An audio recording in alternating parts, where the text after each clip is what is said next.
Vanderbilt is the one at the end of the line right now, like out on the field. Yeah, that's Beth Hewitt. Do you know which one is Coach Woods, Michelle? Which one is it? Coach Woods. Which UConn coach is that, Coach? Which one is she? Now starting out for both teams, first visiting the UConn. We believe it is the one in the hat. And midfield number 1, Olivia Lau. All three are right And midfield number 2, Dale Kyle. Oh, actually, you'll see Number 5, one of them will come out to midfield. Midfield number 6, We'll line up Priscilla. and shake hands. Midfield number 7, Alexa Conlon. Attack number 9, Caitlin Leary. Midfield number 10, Leila Precy. Midfield number 11, Sydney Watson. Defender number 20, Jacqueline Bono. Attack number 24, Sam McKenna. Defense number 31, Sierra Gomez. And the goalkeeper for the Huskies, number 19, Grace Beckman. Head coach of the Huskies is Katie Wood, assistant by Lauren Cuddy, and Nancy Lewis.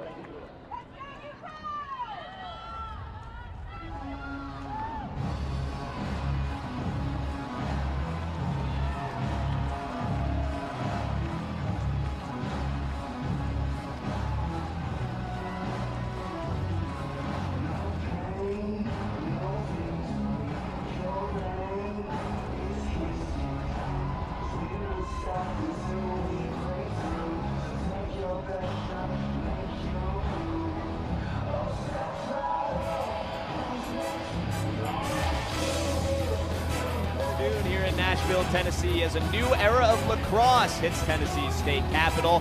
First American Conference game at home for Vanderbilt as they host the UConn Huskies here in the third AAC game of the season. Good afternoon, everybody. I'm Max Harris alongside Michelle Sebastian. Getting ready for the third conference game of the season. Vanderbilt 1-1 in AAC play. UConn 0-2. Commodores finally get one at home. That's right, and they're looking to go 2-1 in the AAC, but UConn has had a lot of really close games. The record belies the fact that a lot of them were 2 to 3 point games, so this could really go either way today. UConn just 2 wins overall on the season. They're 2-12, going up against a high-powered Vanderbilt offense today. Let's take a look at our keys to the game first for the visiting Huskies as they take on a Vanderbilt offense that has been dynamic and hasn't lost at home. Looking to minimize Vanderbilt's offensive threats, Vandy has a lot of options on the offensive side of the field, and UConn had some yellow cards get them in trouble in their last conference game. Going to be trying to get that out of their system today.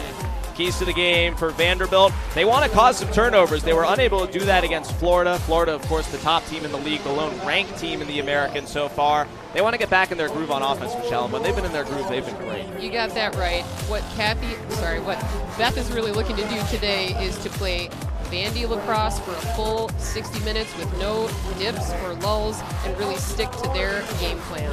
Our players to watch. First for Connecticut, Sydney Watson, sophomore midfielder, just a sophomore, already 30 goals on the year through 14 games. On the Vandy side, Julie Blaze, senior midfielder, does it all for the Commodores. Valuable in draw controls on both ends of the ball.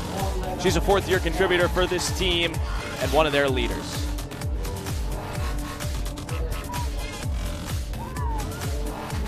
Opening draw coming up next here from Nashville. Vanderbilt and UConn on the American Digital Network.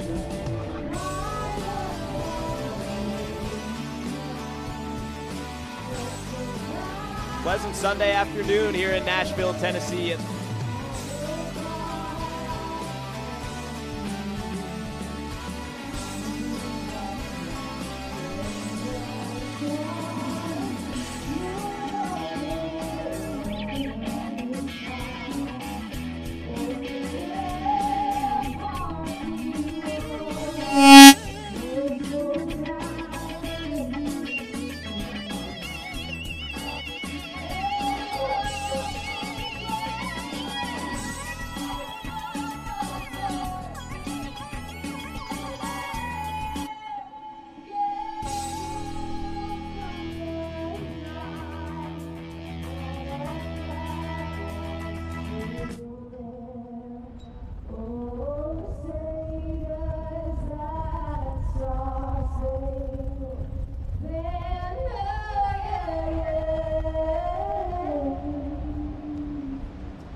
National anthem in the books here in Nashville. Vanderbilt and UConn getting set to go on a gorgeous Sunday afternoon here in the Music City. Yeah, first home American game for Vandy, and we couldn't ask for a better day. Yeah, one of the benefits of being in the Music City is hearing anthems like that. All these people that want to make it in Nash Vegas, and here we are.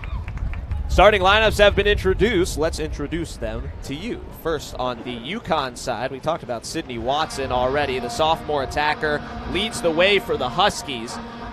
But they've got a young group and a group that's come along so far this year. Oh, for sure. They have really relied on their freshmen because so many people have keyed in on Watson already this season that they've really had to step up. Now, they're still freshmen and prone to making some mistakes, but they're getting better and better as the year progresses. It'll be Grace Bechley in goal for UConn. The Vanderbilt starting lineup, a familiar one for those who have followed the Commodores this season. An experienced group with some new starters who have meshed in well as we get through the final month of the season. Gabrielle Fournier, Hadley Brown, Emily Mathewson, and Sophie Furlong, the foursome up top of Vanderbilt's top goal scorers. Then valuable players in the midfield, three of Vanderbilt's leaders, two of them are captains, Melanie Becker, Julie Blaze, and Gwyn Devon. Then the back line for the Commodores, senior captain Alex Rasmussen, anchoring a group of a senior and three sophomores, Hallie Regan, Melissa Hawkins, and Nikki Didino. There you see those four huddled up with the Vanderbilt goalie today, Lily Argyle, the redshirt junior, making her 10th start of the season in Vanderbilt's 13th game. She's played at least a half in all of them, and she has locked down the starting job. Yes, Beth is very confident in how she's going to play today. She said she's been practicing really well, and they've really been concentrating on making sure that their clears come well on up the field in the transition. UConn head coach Katie Woods in her 9th season, bit of a rebuild year, says she wants her team just to play without inhibitions for the rest of the year. Still looking for their first conference win. Their losses have been close, but she wants them to do everything they can to make progress towards the end of the season. Well, there's Vanderbilt first-year head coach Beth Hewitt as well. 4 years an assistant here, now taking the head job this season, looking to lead Vanderbilt back to the conference tournament, hopefully further as well.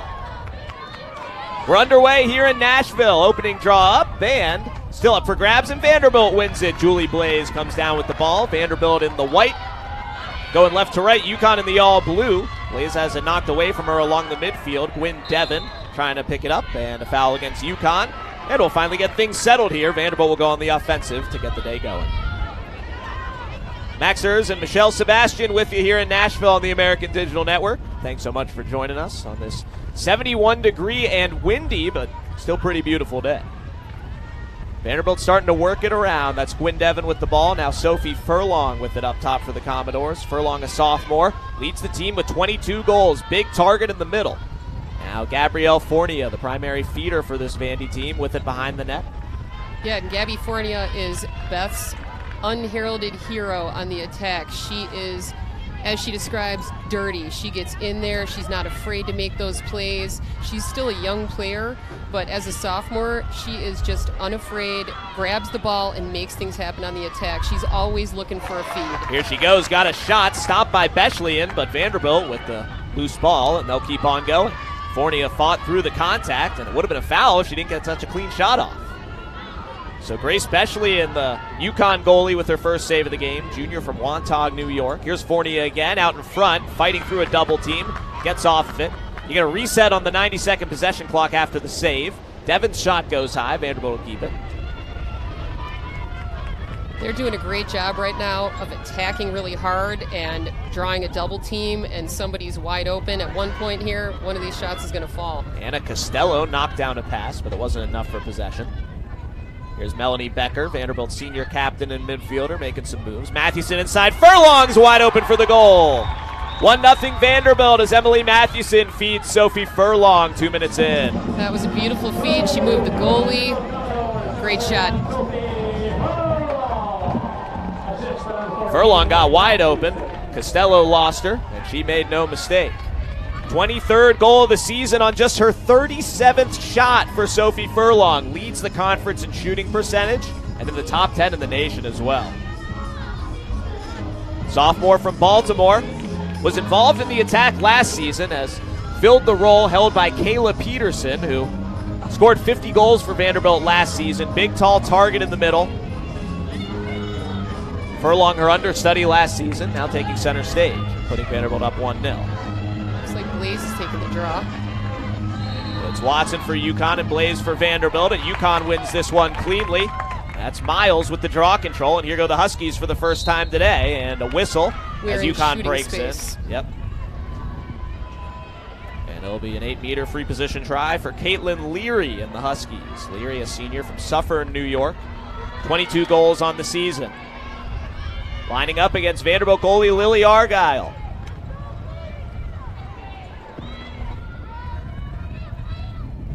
I was watching Lily in practice, and she was stopping a lot of low shots, so it'll be interesting to see what happens here. Ooh. Goes high and scores. That was a riser. She made it look like she was going mid-level, and your stick rises at the end, hits the upper corner. It's really hard to stop, and the sun is in Lily's eyes right now. There's one more time. Caitlin Leary going top corner to tie this game up at 1 with 27:40 left in the half. We played 2 30-minute halves here. It is also our 3rd year in the women's game of the 90-second possession clock. Seems to have had its intended consequence of speeding games up and creating more chances. Oh, for sure. When you see scores like 22-21, it just has made the game so fast and so exciting, and it seems like the whistles tend to slow it down a lot less.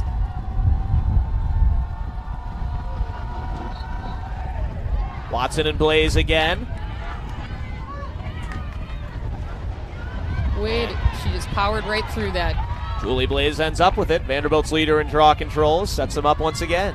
Fornia to Furlong, the goal scorer, behind the net. Now to the left side, too high for Gwyn Devon, but she'll have time to recover as Catherine Parker gives chase. Blaze, Becker, and Devon, the 3 midfielders in on the attack, along with the forwards for Vanderbilt. Fornia, Brown, Furlong. Fornia fell over, didn't drop the ball though, able to get it. Now the defender goes down, Fornia wrapping around to the middle, deflected just wide by Devon, but Vanderbilt has it. It's Mathewson. Mathewson, the left-handed shooter, went to her opposite side there and gives off. Inside, a shot high from Brown. Vanderbilt will keep it though. Gwyn Devon closest to the end line.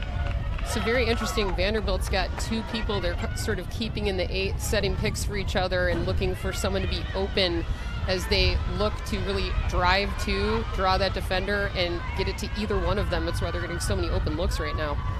And they got everybody but Fornia to the goalie's left. Fornia lost the ball back to the middle, now spinning.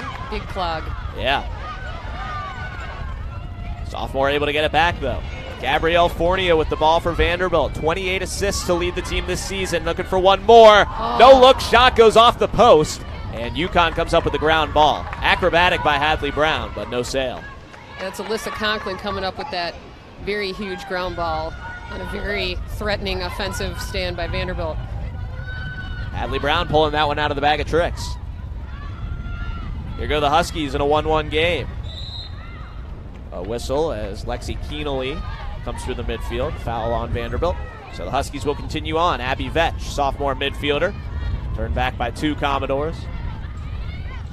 Vanderbilt looking for the clear midfield here. and attack are really swarming the ball before it crosses over the restraining line. Lauer eventually brings it across, and the Huskies will get set up, looking for their first lead of the game just under 5 minutes in. Keenely behind the cage, guarded by Devon for Vanderbilt. Now up top to Sydney Watson, the Huskies' leading scorer. Getting into the middle, trying to work around Becker, and Vanderbilt takes it away. Melanie Becker and Julie Blaze combined for the turnover. Commodore's not out of trouble yet, though. Nikki Didino with it, and she's fouled. Vanderbilt's 2 senior midfielders combined to get possession back, Michelle. Yeah, they've really zeroed in on Watson for this game, and their game plan was to get after her because she is their biggest offensive threat, and she's only a sophomore. Melissa Hawkins on the ball for the first time for Vanderbilt. Sophomore defender. Played a bit more of a defensive mid role last year. This year been a true defender and been causing turnovers at the highest rate of anybody in the conference. Fornia inside, looking for Callie Sundin, freshman in the game for the first time. Couldn't find her though. Loose ball, Mathewson fighting for it, and Emily Mathewson got that ball. Wow, didn't look like she had a chance going up against Alyssa Conklin. Commodores still with it. 1-1 game, 6 minutes in. And Vanderbilt to reset. Another freshman into the game, number 33, Bree Gross. Vanderbilt going with their second line here. Bree Gross, Callie Sundin, Elizabeth Scarone all into the game for the first time. Here's Fornia going 1v1. Turn back. Mathewson with some room out front. Sundin couldn't complete it. And UConn comes away with it. Mathewson looking for Sundin. And we remain tied at 1. Huskies on the move. It's Abby Vetch going stride for stride with Bree Gross. Leah Laprice down into the corner. Didino with her. Huskies trying to get set up. UConn a free position goal to tie the game at 1. Sophie Furlong, the opening marker for Vanderbilt.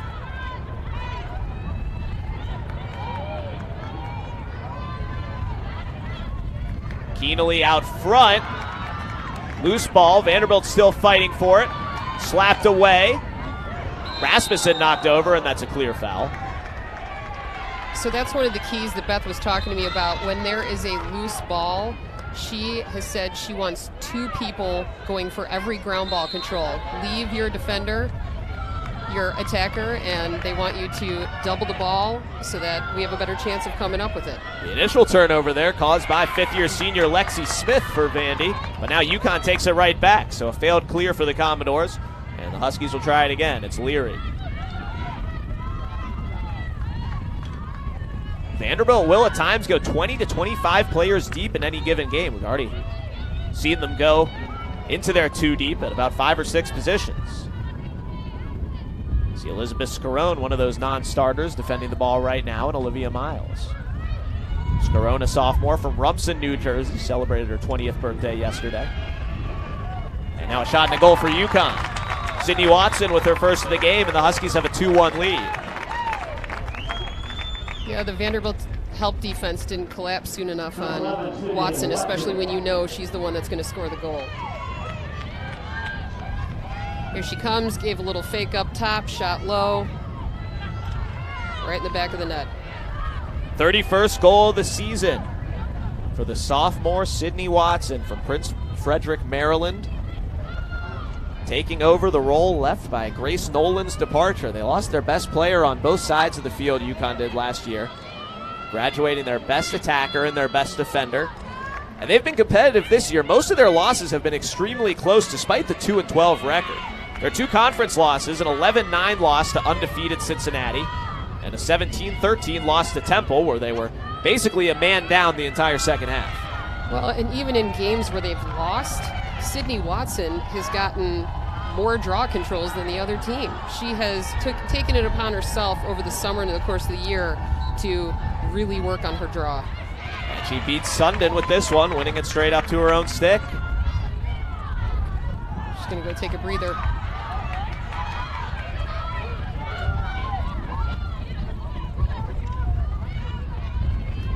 Brooke Jensen with the ball for UConn, senior from Cold Spring Harbor, New York. Gives it off to Costello. Looking down low, along the right side. Laprice trying to find an option. Southpaw gets it off to Costello. Asking for help, goes back to Laprice instead. They were trying to move the ball over the one side to create the ISO over here for Keneally. Lexi Keneally with the high shot. Huskies will keep it. Again, no Sydney Watson in right now.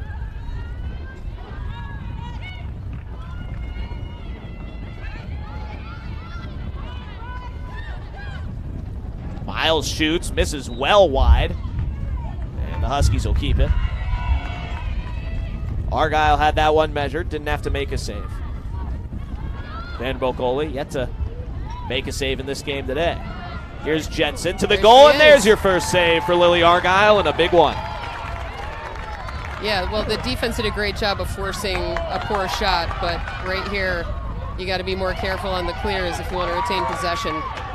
Another failed clear for Vanderbilt. Huskies with it back, but that may be in jeopardy. Let's see if this one gets out, and it does.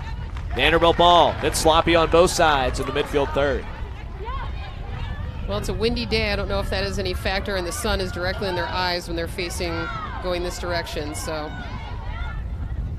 Wind blowing hard with Vanderbilt right now, left to right from our point of view here in Nashville. Max Hers and Michelle Sebastian with you. Commodores down a goal here in their home conference opener. Melanie Becker with it for the Commodores up top. Started every game this season. Same story last year, lost her footing for a moment. Gets it off to Blaze. Blaze off to Furlong, fell over as well. I think there's a patch of ice right there in the field. Commodores will keep possession though, it's Mathewson. Blaze driving, elects not to shoot, now we'll turn it around. Back to Devin, 35 seconds left on the possession clock. Devin puts her head down, misses high. Vanderbilt will keep it. 30 seconds to get one on goal. I know they're very focused on getting a good shot off, not just any shot. So if it's not there, retain possession, keep the ball moving, and look for that good shot. Vanderbilt has their A group back in on attack. Sophie Furlong, Vanderbilt's goal scorer. Been almost 10 minutes since that goal. Brown turns around. 7 seconds to get one on for Vandy. Blaze does, and she's stopped.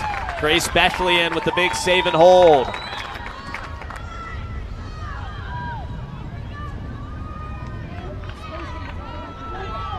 Commodores scored 2 minutes in to make it 1-0. UConn's gotten the last two. Vandy putting some pressure on the clearance here. Now they'll back off. It's Conklin taking the ball up.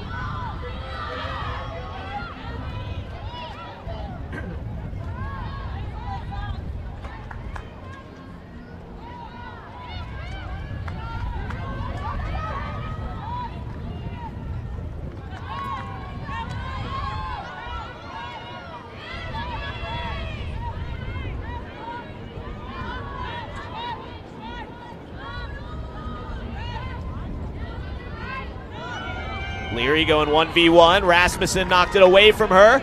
Slapped over. Still up for grabs. Regan fighting for it for Vandy. Let's see who comes up with it. Still loose. And Vandy's got it. Believe that's Alex Rasmussen who started it all. Ends up with the ground ball. And Rasmussen has been an animal all season. She is the leader on defense. She's the unspoken hero of the defense, according to Beth. She's there coaching the girls on the field. Furlong down low and a goal. Again, moving that goalie, shooting behind it. Goes right on the opposite side of the cage, right in the net. Maddie Souza with the goal for Vandy. The freshman cops on and scores. Souza, the freshman from Alamo, California. I hope you can hear her goal song. They all get to pick their own. It's California Love. Surprised Gabby didn't take that. I know. Hey, you got some fights for that now. You got the name pun and you got a couple of Cali girls. Oh, it was Bree Gross. Bree Gross. She from California too? But Gabby Fornio rhymes with California, you know. It's only natural. Right. 11th goal of the season for Souza. We're all tied at 2-2. Vanderbilt ends a drought of 10 minutes and 9 seconds without a goal. Sophie Furlong with a goal and an assist on the day now. They got Watson back in now that they're taking a draw. Totally walls Blaze off. Devin got a chance at it, and Gwen Devin wins the draw for Vandy. A lot of sticks swinging at her on the way over, too.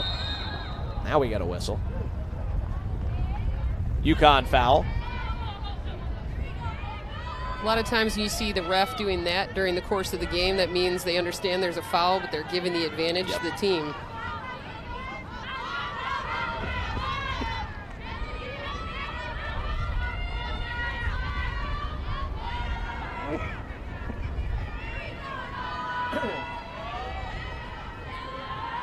Furlong to Mathewson behind the cage for the Commodores. Mathewson scoreless in conference play so far. Gives it off to Brown, who misses wide. Furlong there with the ground ball. Right back to the cage and a goal. Sophie Furlong's got 3 points in the early going, and the Commodores are back ahead 3-2.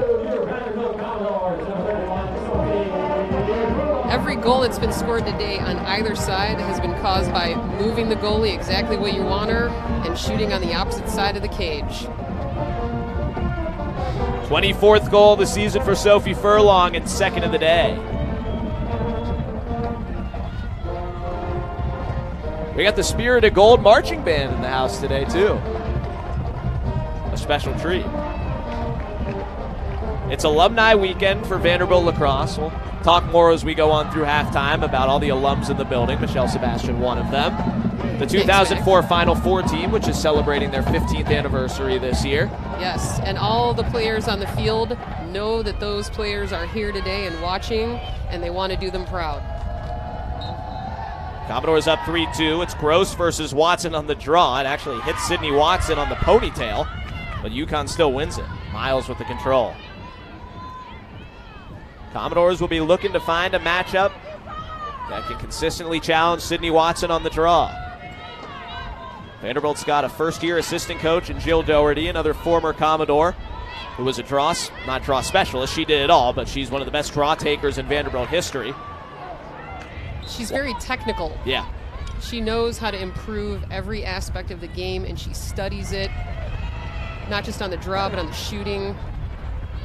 She was a volunteer assistant last year, became a full-time assistant this season, with Coach Hewitt going from assistant coach to the head coach here in Nashville. Watson driving to the goal, off the post.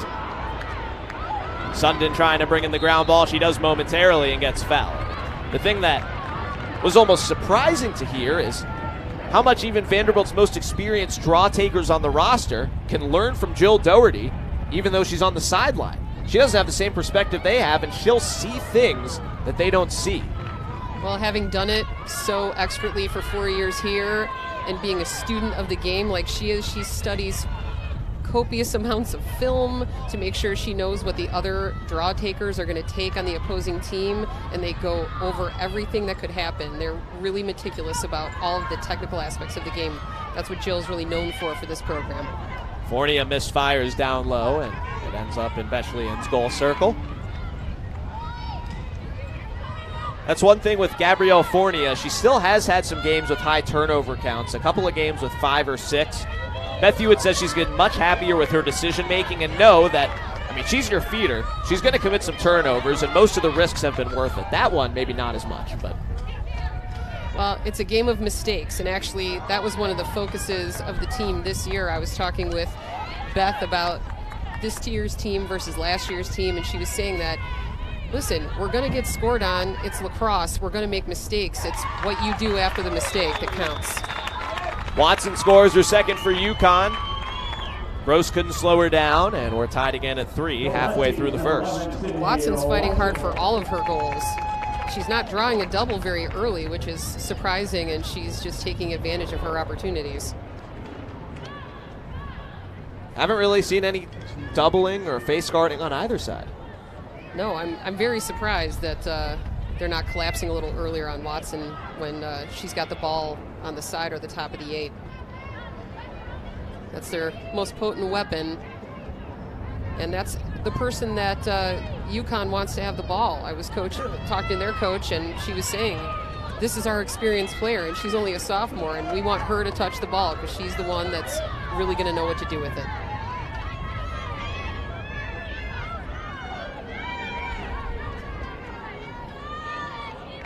Watson lining up again for the draw against Cassidy Orban, sophomore midfielder for Vanderbilt, and UConn wins this one cleanly. First time we've seen Orban in the game today. Megan McGillis also making her first appearance for the Commodores on their back line. Brown knocks that one away, but going to get a foul called for the stick check. Tied at 3 halfway through the first half here in Nashville. Max Hers and Michelle Sebastian with you, and Vanderbilt with the takeaway. Errant pass for UConn. Commodores able to take advantage. That's Megan McGillis, the freshman, taking it all the way up for the clear herself. She's not taking any chances. She's going to bring it all the way behind the cage, let everybody catch their breath, set up, and have a good offensive take to the cage. New group in for Vanderbilt. Carly Bucci also into the game for the first time. So we got Bucci, Sundin, McGillis, and Bree Gross, all freshmen right now in the ballgame. And you know what? Beth is super excited about her freshmen. She said that they don't necessarily get the most minutes, they don't necessarily start, but they are killing it, and they've been a huge addition for this team. The fact that they can sub out and have another really potent attack line come in has been phenomenal for them. The whole team feels fresher at this point in the year, too. See what the first unit can do, then go ahead with the younger. Well, it gives you the advantage of not letting the defense be able to set up on you and see different looks, so they never know what to expect. There's freshman to senior Maddie Souza sets up Hadley Brown for the goal. 4-3 Commodores. So Souza with a goal and an assist now.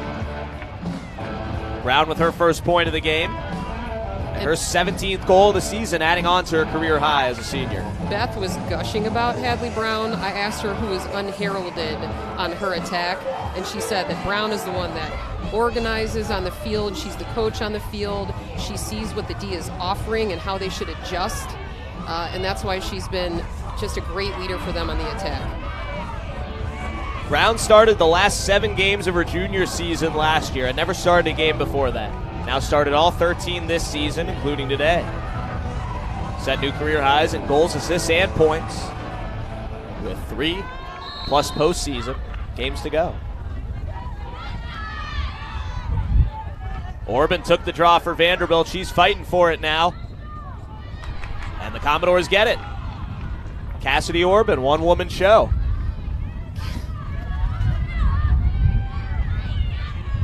Orban, the sophomore from Long Valley, New Jersey, West Morris Central High School. Missed all of last season with a foot injury. She's coming back with a vengeance. Draws, yeah.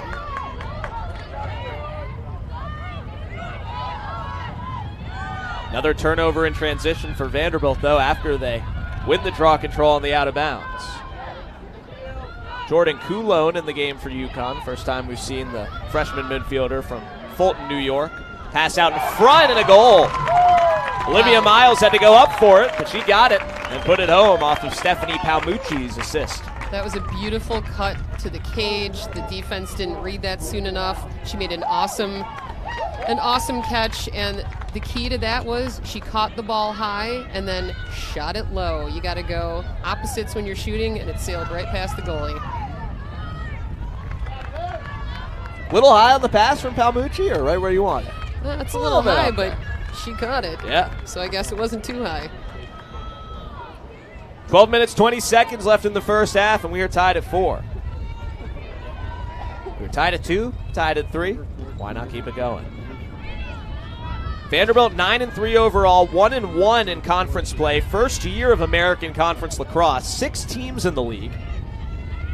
From all across the Eastern Seaboard. Some teams like Vanderbilt will only have 2 conference home games leading up to the 4-team conference tournament in Cincinnati, which Vanderbilt is hoping to make. They're going to be there next weekend, playing Cincinnati. Hoping to make 2 trips in quick succession. Here's Blaze off the draw, puts a shot on and scores. Julie Blaze puts Vandy right back ahead. Julie Blaze did a great job of coming from the right side of the 8, going left. The goalie followed her to the left, and then she went back and shot the right side of the net and went right in. How about 13 seconds between goals? That's how it happens. You got to take clear advantage. You got to strike while the iron's hot and keep going. Blaze 17th goal of the season. Preseason all-conference. Second team all-Big East last year in Vanderbilt's final year there. Well, lacrosse is a game of runs, and if they can patch together, getting some more draws here, either team really, that's what's going to cause the runs, but they both keep giving it up in the midfield in transition. That's why nobody's had a run yet today, and we have a 1-goal game. Foul on UConn gives Vanderbilt the draw. Orban will pick up the loose change and head off for a sub. Fornia behind the net. Maddie Souza with a couple of points for Vanderbilt. Gives it back out for fellow freshman Carly Bucci. So Becker, Devin, and Blaze, the upperclassmen midfielders, with 3 freshmen and a sophomore up top. And there's a goal for Gwyn Devin. Great bounce shot. Yeah.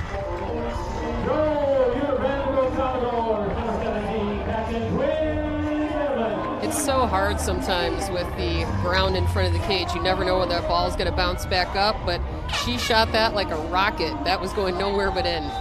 17th goal of the season for number 17, Gwyn Devin, the junior midfielder and captain of this Vanderbilt team. Nice little stick flip, too. You got to drop it. Might as well do it with style. UConn timeout. Vanderbilt leading at 6-4 with 11:37 left in the first half now. You know, I've been at games where people are confused as to why they drop the sticks. They said, oh, shouldn't that be a card for unsportsmanlike? People don't understand. And I said, well, no, they have to drop their stick immediately. They can't look as though they've touched their strings at all, because the ref has to check after every goal to make sure that the stick is legal, that the pocket isn't too deep, that as you're running through, the ball is able to pop out if it's hit in the right way. So that's why they do it every time. It's not because they're grandstanding.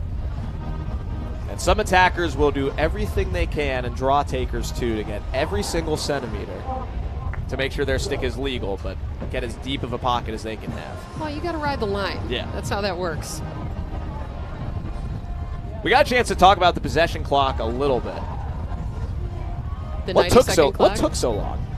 There was a lot of pushback because you don't have that at any other level of lacrosse.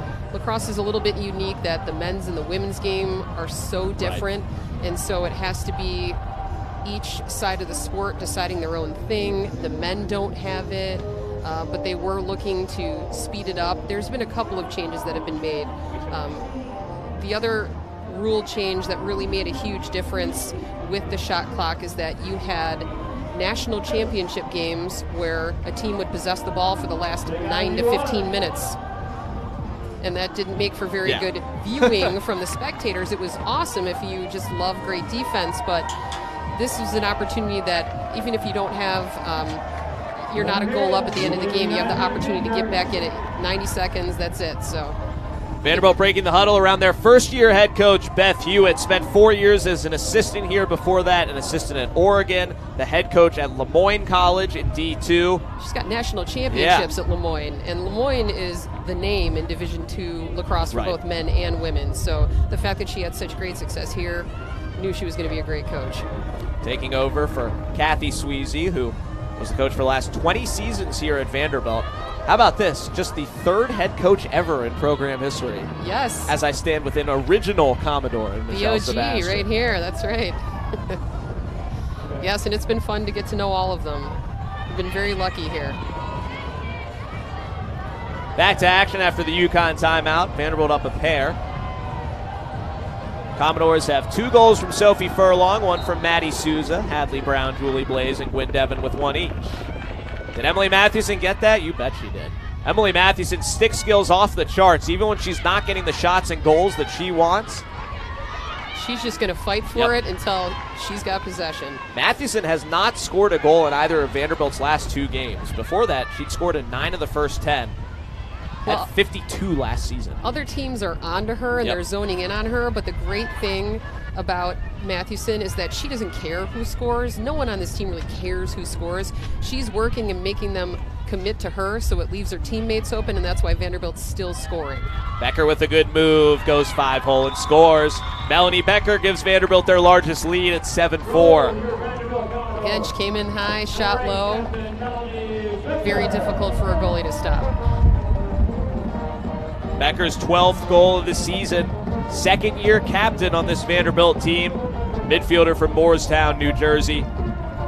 She does it all. Yep. About as true of a midfielder as you'll see. Yeah, she takes the draw. She's scoring on attack. She's causing turnovers. She really, every stat, she's in it.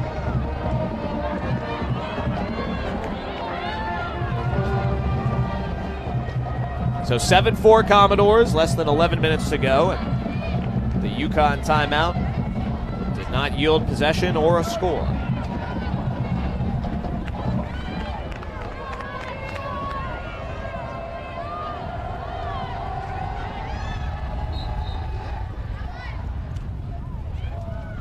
Orban wins the draw for the Commodores, and they'll just keep on rolling. Vanderbilt trying to seize all the momentum they can. Mathewson. 8-4 Commodores in the draw circle now.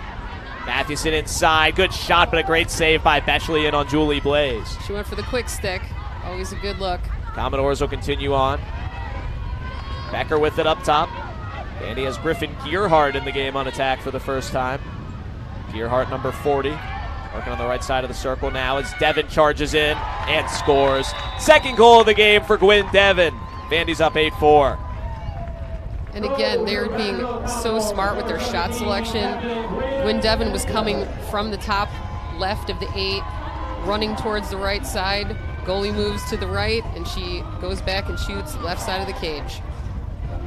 Gwen Devin got to a point in the middle of last season where her offensive game just took a massive jump. They didn't want her thinking too much. They just wanted her to make the smart play.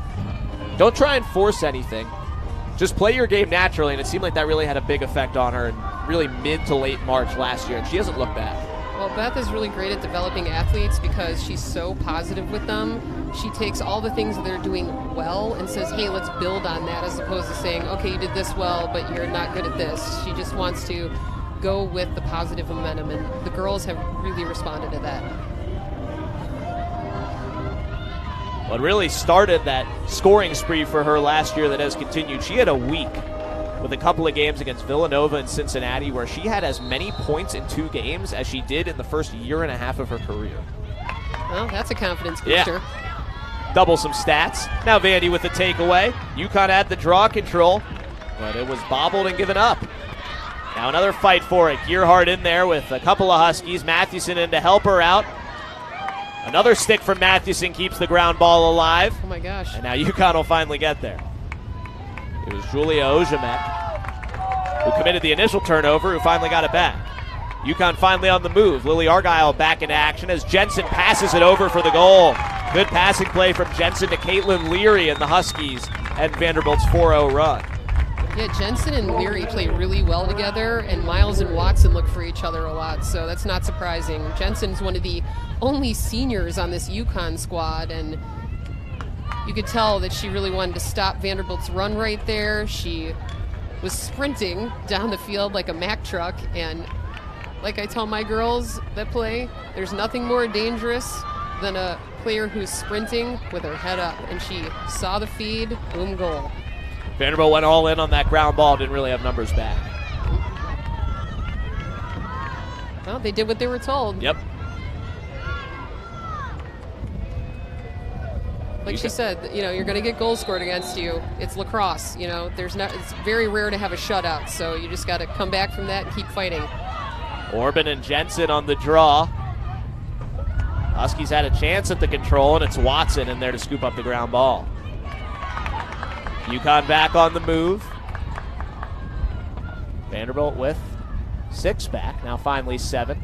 You know, sometimes you're so excited when the ball's on the ground, you're right next to it, you forget to box out before you pick up the ball. Allie Regan knocks it away. Vanderbilt sophomore defender gets the turnover and the ground ball. Right there. See, the first time she reached for it with her stick, and then she got in front of her girl, boxed her out, and picked it right up. And Bree's going to come sprinting down. They're looking for the fast break here. Misplay, though, as Bucci dropped the pass, and the Huskies get it back. And then another sloppy pass, and another one.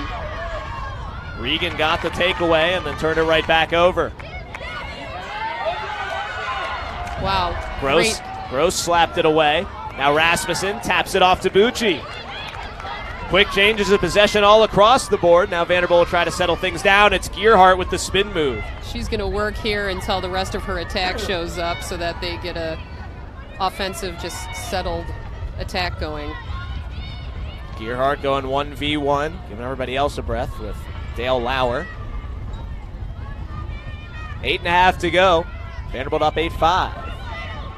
First home conference game for the Commodores, who are 1-1 in American play. UConn 0-2 with a couple of close losses. There's Elizabeth Scarone starting to make a move. Gives it off, and a loose pass ends up being taken away. Sundin had a chance to find Gearhart, but couldn't get it to her. Sometimes when you have the ball too long, it means you've had the ball too long inside the 8. You just got to get out of there and set back up. Looks like we're going to have a card come out here, and Vanderbilt's going to go a man down. Are we saying too many? Oh, it's a green card, so it's a delay of game. So it'd be a 1-minute penalty against Vanderbilt. I don't know if that's coming from the coaching staff talking to the officials, because you can get a delay of game for a number of reasons. Well, it looked for a moment as if Vanderbilt was trying to say who was on the field and who wasn't, to say we're clean here. Not quite sure. Well, if you're Vanderbilt, you'll take a green card over a yellow. Yep. So the Commodores will go a player down for 1 minute here, and UConn will get a chance to go 7-on-6. This is when you have to adjust as a defense and cover your area as opposed to your man, and Lily Argyle really has to step up and be a seventh defender, be loud. She's not necessarily a very vocal goalie. She's more of a silent leader, but she really has to help direct traffic here. So UConn on the man up for a minute, trying to get back within 2. Commodores out shooting the Huskies 17-10 with 11 of those 17 on goal. Vetch down the middle, misses high. Argyle trying to direct traffic. The open player is Miles, gets on goal and scores. Olivia Miles playing through contact, and UConn gets the man up goal. Yeah, it looks like she hit her head a little bit on that. Hopefully she's okay. But again, she moved the goalie. Her stick was all over the place. Didn't know where it was going to end up. Moved her, shot opposite, goal goes in. That was a very tough play. We saw before that, yeah, Argyle was trying to move her defenders back to the middle, and as a result, Miles was left open. Pick your poison there. Palmucci with the assist, her second. And Vanderbilt still ahead, but now just 8-6. Palmucci was one of those rising stars that Coach Woods was talking about, that was really stepping up, especially when Watson's being covered. She works really well with Laprise.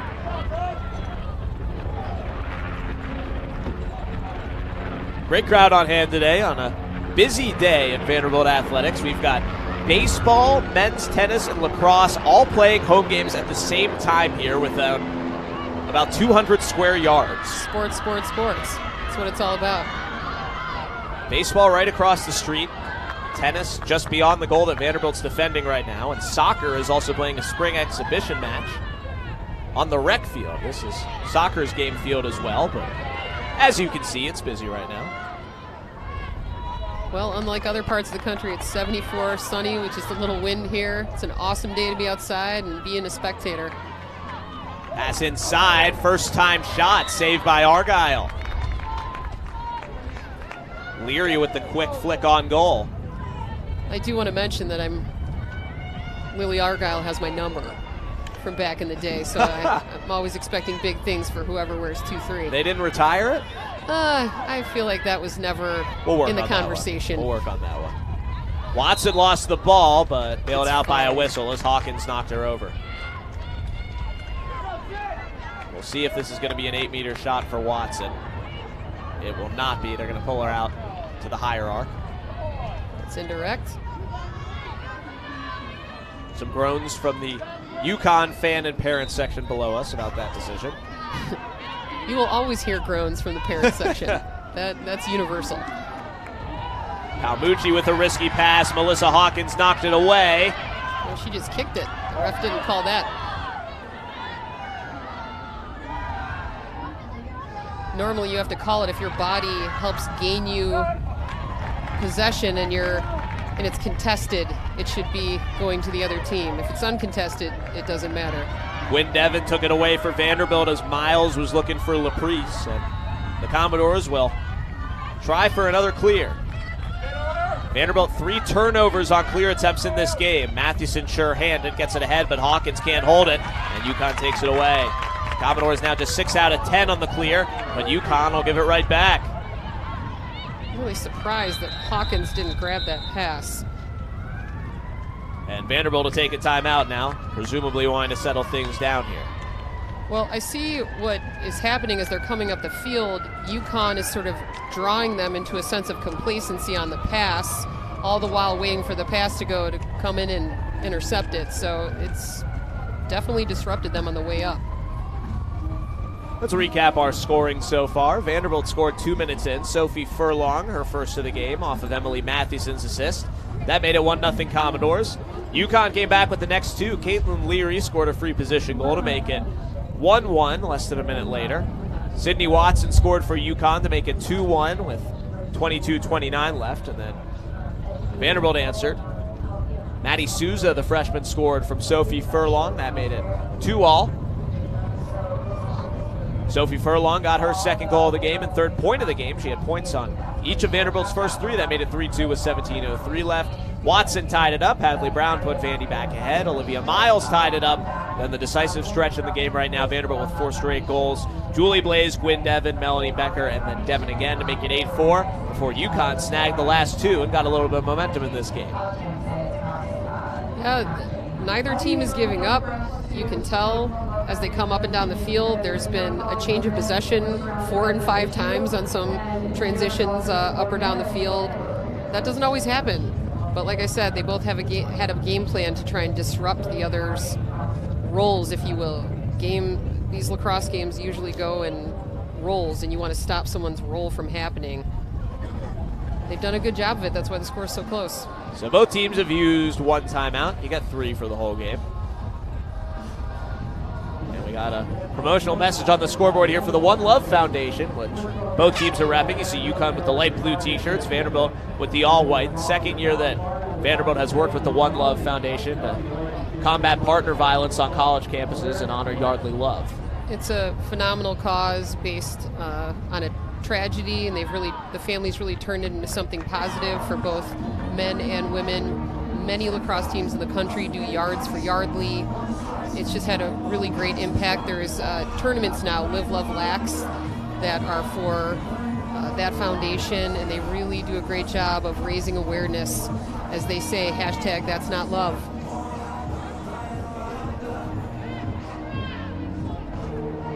So out of the timeout, Vanderbilt will get the clear started. And for the second year in a row, you don't have to go back to the exact same spot where you started when the timeout was called. That's right. A nice change. Took some getting used to. He had a yard sale with 22 sticks out there during timeouts until 2018.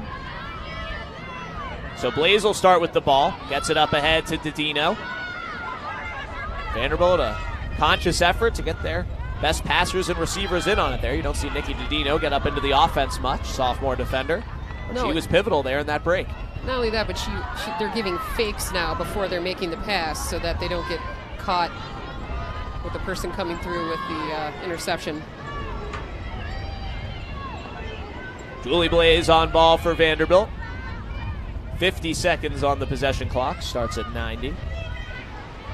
Any save or shot off the pipe will reset the possession clock. Wide shots do not set it. You got to get on goal.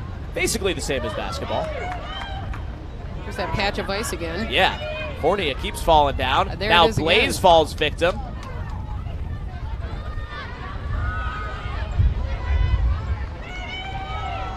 .25 to shoot for Vandy.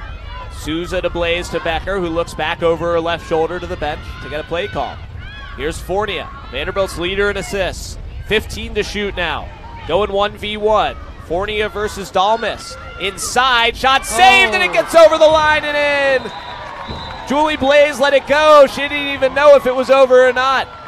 But it hit off of Bechlian's right foot, snuck its way over. That's really hard to defend because you have to make sure that Fournier herself doesn't take a shot. So you go up to defend her right as your favorite person to pass to rolls the crease, gets in front of the cage, you pass to her. Luckily, it was a well-placed shot, but she just missed that from crossing over the line. That crawled over the line a little bit. It was deflected on the way in, and then Bechlian got a swipe at it. Sydney Watson slowed that shot down quite a bit, and that might be Julie Blaze's lowest mile-an-hour goal of all time. Hey, whether it crawls or speeds over the line, as long as it gets over the line, it's a goal. Blaze with her second of the game on 4 shots, 18th of the season, to go with 3 draw controls. Blaze with 3 controls for Vanderbilt. Cassidy Orban's got 4, and it'll be Blaze lining up to take this draw with, I believe, Olivia Miles in there. No, maybe not. That's Abby Vetch. Both teams trying a little something new here. Was it Julie Blaze on the cage? I'm going to take a third try. It's Brooke Jensen. Oh, there you That's go. my final answer. See also on the right sleeve the Vanderbilt patch honoring late athletic director David Williams as well. We've seen basketball and now lacrosse wear those. We'll see football wearing them in the fall. Commodores win it. Here's Becker. Got a little bit of room. Becker shoots and scores. Melanie Becker gets Vanderbilt to double digits at 10-6. Another great job of faking that shot and then taking it after you've already moved the goalie. You can tell she's a senior. She's not messing around when she gets close to the cage. 2 goals in 14 seconds for Vanderbilt. The draw control big again. Becker hoping as much there for a whistle and an 8-meter attempt as a goal, but she plays through contact. And Becker's goal song, very Jersey. Bruce Springsteen, Born to Run. It is very Jersey. And she had 3 UConn players on her. I mean, UConn was trying to put a stop to that, but she held her stick up very high, moved it a couple of times, moved the goalie, and then shot. It's hard to stop. There you see Becker coming off for a breather and a drink of water. Native of Morristown, New Jersey, in the Philly area. Morristown High School, that is the hometown and alma mater of the former Vanderbilt head coach Kathy Sweezy, and they have recruited there ever since. And I had they don't a bunch plan of on teammates. stopping either. I had a bunch of teammates from Morristown, New Jersey, and Cherry Hill, that whole area. You hear about the Morristown Magic. I'm told it's real. Well, they're one of the top teams in the entire country. They're always nationally ranked, usually in the top 5. They're one of the few schools, if you played their JV, you wouldn't know. Here's Elizabeth Scarone going 1v1. Turn back. Vanderbilt, a couple of new faces on offense. Sophomore Dee Daly and junior Mattern Burnett into the game. But Gabby's got the ball behind the cage where she's real dangerous. Going one-on-one against Kiera Dalmas, a senior from Morristown, New Jersey. They're probably on the same club team. Yeah. Probably did South Jersey Select together. Souza, Vanderbilt with 27 to shoot. Fournier directing traffic. Sends it back up top to Scarone, sophomore to sophomore. Now Dee Daly, another sophomore. Summit, New Jersey native. First time we've seen her on the ball today. 13 on the possession clock for Vandy. Daly has it knocked away from her. This could be trouble. And UConn comes up with it. Either way, Vanderbilt would have had to turn around and shoot pretty quick from long range. Jensen's got it again. Off to Miles. Getting in tight. Turn back. Scoops it to Leary. Vanderbilt now with the double team. Rasmussen in there with the active stick. Lexi Smith there too, and they score into the empty net. Argyle aggressive coming off her mark. Trying to pick up that ground ball after Rasmussen and Smith put the pressure on, but it backfired. That was a hard-nosed, tough series. She was not going to give up. She got double and triple teamed. Tried to strip the ball from her. She kept fighting for it. You know, you think that the 6v6 area in between the pipes is always easy to see, but when you're falling and you just picked up a crazy ground ball, it's really hard, and she had the presence to be able to do that. She's a junior, you can tell.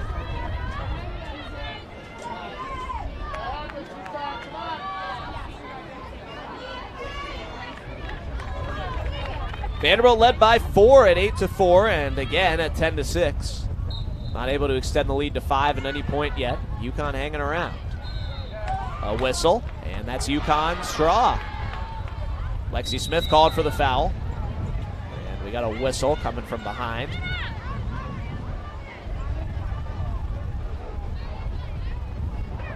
And since the ball was never controlled off the draw, we'll bring it back to the midfield stripe. Sydney Watson gets going right on the Star V logo. It's always fun when the ball goes so far back to toe the line that the players have to keep their feet behind one side and their sticks are fighting on the other side of it. It's like fishing off a pier. That's right. Competitive fishing off the pier. There's only one fish. That's right. UConn getting set up. Minute 35 left in the half. We got 2 possessions left with the possession clock ticking under 60.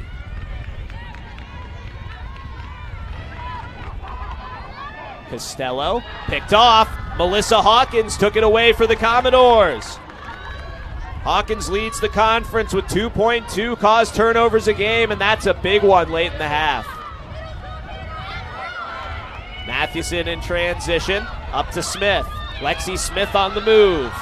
Got some green in front of her. Now gets back to the middle of the goal. Smith shoots and scores. What a great lefty shot. The fifth-year senior defender.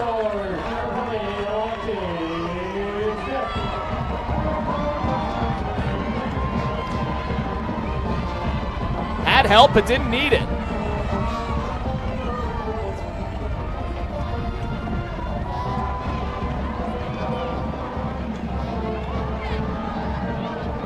Her teammates are so excited for her right now.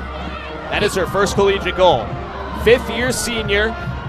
At home, conference game. Team needs you to help get them on a run again. Lexi Smith voted one of Vanderbilt's captains last year, expected to be a starter on the back line. Tore her ACL in the final practice before the team headed to Kennesaw for their opener. And you can see it. She didn't know if she was going to come back and use her fifth year of eligibility. She chose to, and she's been a key figure this year on defense with a young defensive group. And how about that? First collegiate goal. Vanderbilt ball. Becker won it. Possession clock's off. Commodores looking to go up 5. They're probably going to take their time here. Let's see, we got a whistle as the clock stops with 33 seconds. Foul on UConn away from the ball. Oh, nope, they were just offsides. 8 Huskies in there. So if the possession clock were active, Vanderbilt will get a fresh 90, but that doesn't matter here with 33 seconds to go. They'll restart it. Hadley Brown, Julie Blaze, Elizabeth Scarone, Melanie Becker, Bree Gross, Maddie Souza, and Emily Mathewson. And they all get a touch. Mathewson going hard to the goal, saved by Bechley, but a whistle. And it'll be a free position shot for Emily Mathewson. 10 seconds. Clock is running. It should be stopped. And there it is. So we'll get to see Mathewson do her thing. This is not left-handed shot, and it's a laser beam. Not always a favorable hash to get, but she's got 2 teammates on the other side there too. My guess is with only 6 seconds left, she's going to go for it.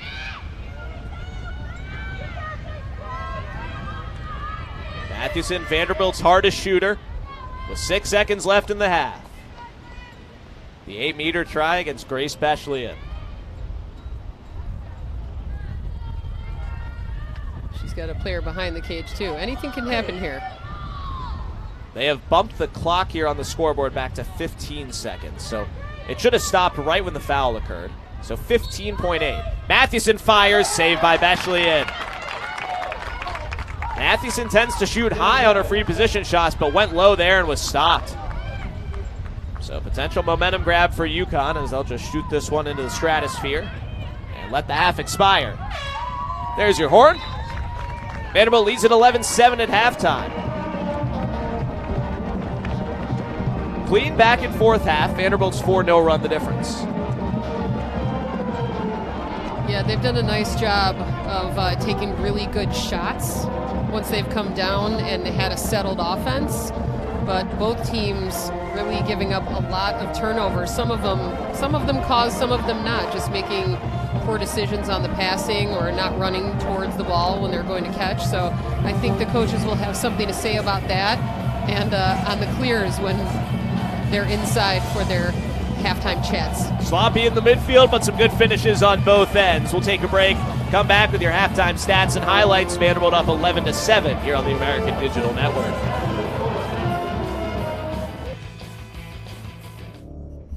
The 2019 American Women's Golf Championship gets underway Sunday in Palm Coast, Florida. As the spring championship season kicks off, Houston will look to defend its team title this year, winners of 2 of the last 3 championships. It won't come easy, though, as teams throughout the American will battle for the league's automatic qualifier for the NCAA tournament, 4 of those groups in the top 65 in the country. For the Cougars to become the first American team to repeat as conference champions, they'll look to the 10th best player in the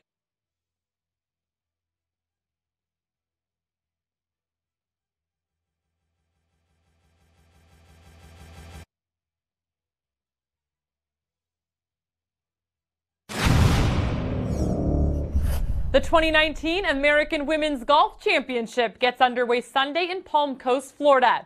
As the spring championship season kicks off, Houston will look to defend its team title this year, winners of 2 of the last 3 championships. It won't come easy, though, as teams throughout the American will battle for the league's automatic qualifier for the NCAA tournament, 4 of those groups in the top 65 in the country.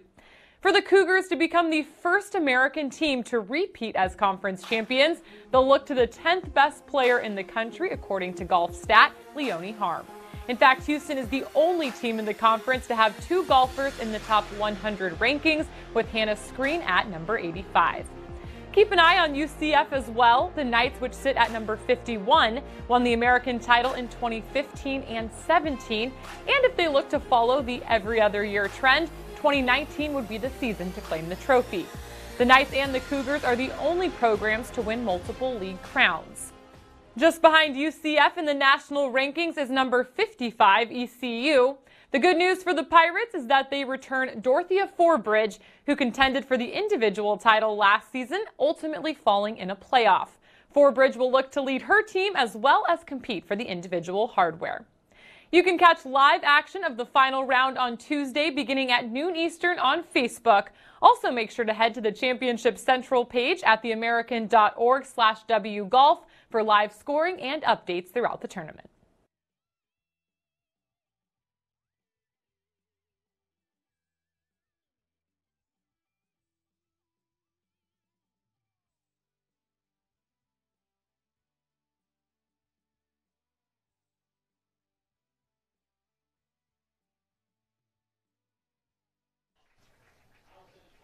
Only Final Four appearance in Vanderbilt history. There they are, the 2004 Vanderbilt Commodores on this alumni weekend for Vanderbilt Lacrosse. Max Hers and Michelle Sebastian with you. What a special group of players for Vanderbilt that team was. They were phenomenal. I actually had the privilege of watching them play in Princeton, New Jersey, on Princeton's campus when they were in the Final Four. We had Vanderbilt, Georgetown, Princeton, and Virginia in one Final Four. I think that it's very difficult to get into all of those schools. Yeah, I was going to say, the IQ was probably higher than the goal. Off the charts. And there's a lot of women that played in that game that are now head coaches at Division I programs. Actually, Jessie Morgan was at Virginia, and now she's the head coach at George Mason University. You had Amy Appelt, that was the star of that Virginia team. I believe she won, I don't know if it was the Torriton yet, but she won Player of the Year, and now she is the head coach at University of Maryland, Baltimore County. They were road warriors that year, too. 2 road wins to get to the Final Four, at Loyola and at James Madison. Yes, and Jess Roguski was on the U.S. women's national team, player on this team. Just a really impressive group of young ladies. It's fun to watch them play. Well, there they are. Great to see them back, and alumni from the full 22-year history of Vanderbilt Lacrosse here this weekend. Commodores ahead of UConn 11-7. Get your halftime stats and highlights after this on the American Digital Network.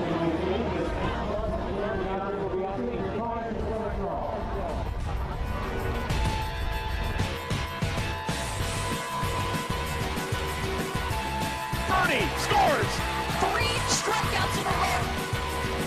Dominance for a 4th straight year. Cueto from 30. Unbelievable. And be able to celebrate the second championship. There's the record breaker. They are the champions of the American. Back here in Nashville, Vanderbilt leading UConn 11-7 at the break on the American Digital Network. I'm Max Hers with Michelle Sebastian here in the first home American game for the Commodores as they make the switch from Big East to AAC. Let's take a look at our first half highlights from a pretty high-scoring first half here in Nashville. For Vanderbilt, a quartet of 2 goal scorers, Melanie Becker, Julie Blaze, Gwynn Devon, and Sophie Furlong. And, of course, Sydney Watson a factor as well for the Huskies all the way through. She's been amazing all season, and today is no different. Couple of big saves in this game, that's especially in robbing Julie Blaze. Furlong down low to Maddie Souza as the freshman cashes in for the Commodores. Souza with a couple of points. Sydney Watson 2 goals for UConn. Caitlin Leary with 3. Just 3 goal scorers for the Huskies. Leary the hat trick, Watson 2, and Miles 2 as well. As there you see UConn's #1, Olivia Miles, cashing in off of Palmucci's assist. 7 different scorers for Vanderbilt? 7 different scores, 9 players with a point. Gabby Fournier with a couple of assists. Got the Commodores ahead by a 4 spot here at the break. It's very hard to defend when everybody's a threat. You can key on people that you think are going to score, but if other people step up and put the ball in the back of the net, it's very difficult to defend. Oh, there you see it. Vanderbilt 11, UConn 7. We'll go over those halftime stats and get you ready for the second half after this on the American Digital Network.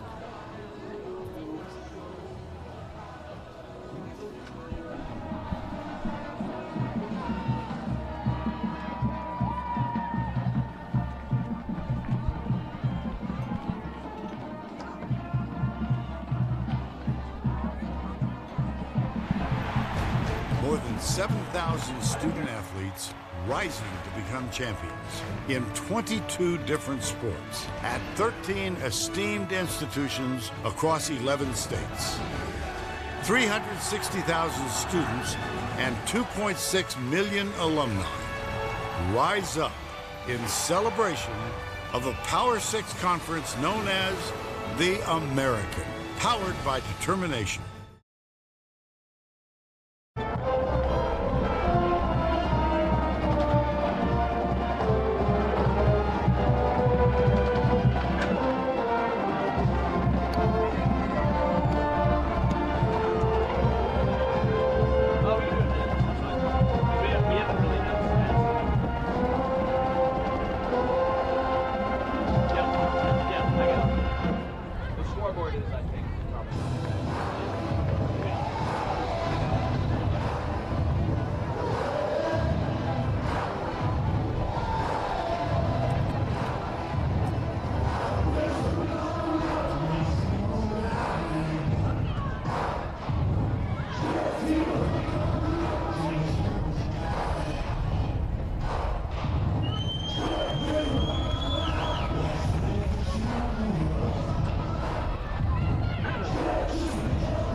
Getting set for second half action here in Nashville. Vanderbilt leading UConn 11-7 as both teams retake the field.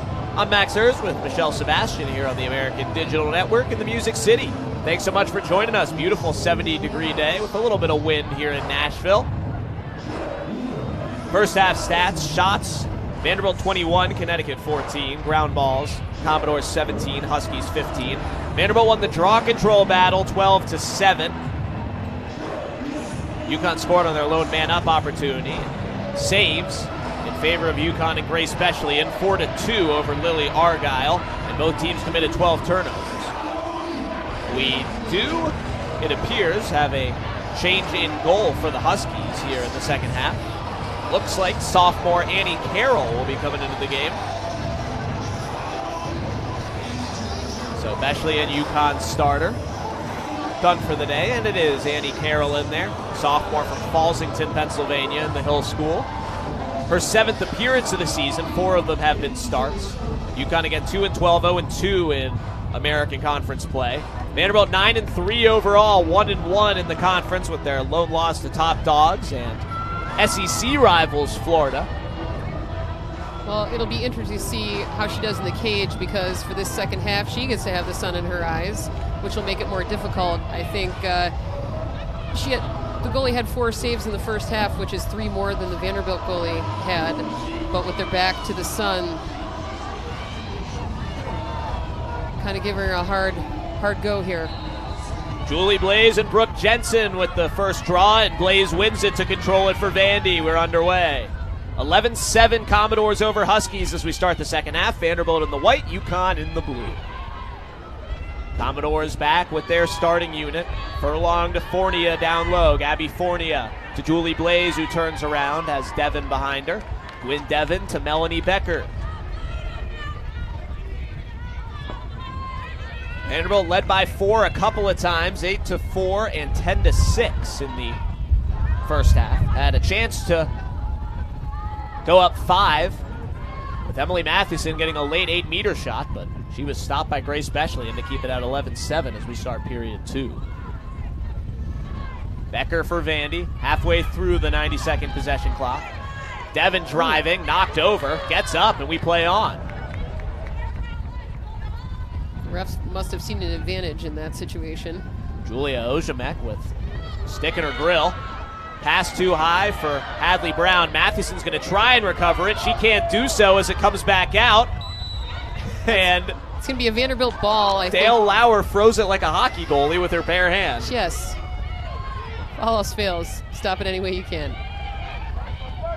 Commodores will have to reset. 11 seconds on the possession clock, and Hawkins has it stripped away from her. The Huskies have numbers. Laprice up ahead of the play. Leah Laprice scoops it up in on Argyle, and she scores.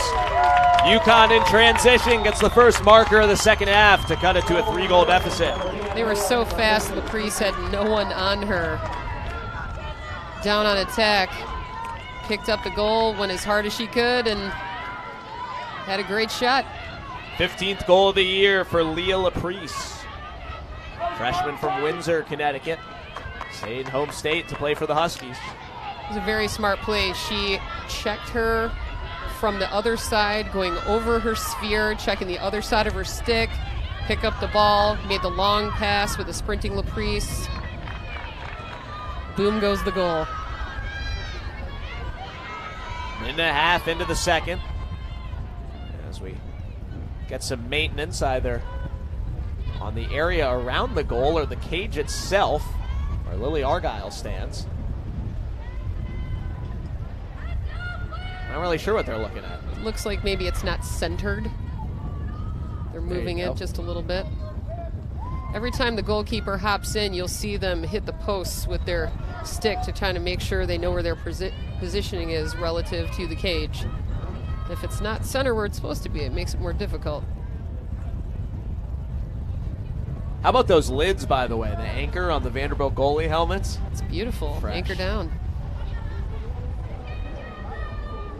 And it's on top of the black mat. Yeah. I like that look. Lily Argyle, Madison Foglio, and Grace Bell each have one of those. The 3 Vanderbilt netminders. Seems like we're happy down there. Got it set. Goalie's a different breed? Oh, for sure. You have to want to have 60, 70, and 80 mile an hour, really hard, bouncy balls thrown at you that you try to stop with your body and a stick. Jensen wins the draw for UConn. Chance to get within 2 as they set up their set offense. Whenever you find a kid that wants to play goalie, as we say, you develop that weirdo as best you can, and I mean that in the most positive sense of the word. There's a save for Argyle on Miles, but Laprice will be the first one to the loose ball, and UConn will get a fresh 90. Allie Regan, Nikki Didino on the Vanderbilt back line. Now Becker steps up to guard the ball handler. Jensen behind the goal, and Becker will follow her all the way there.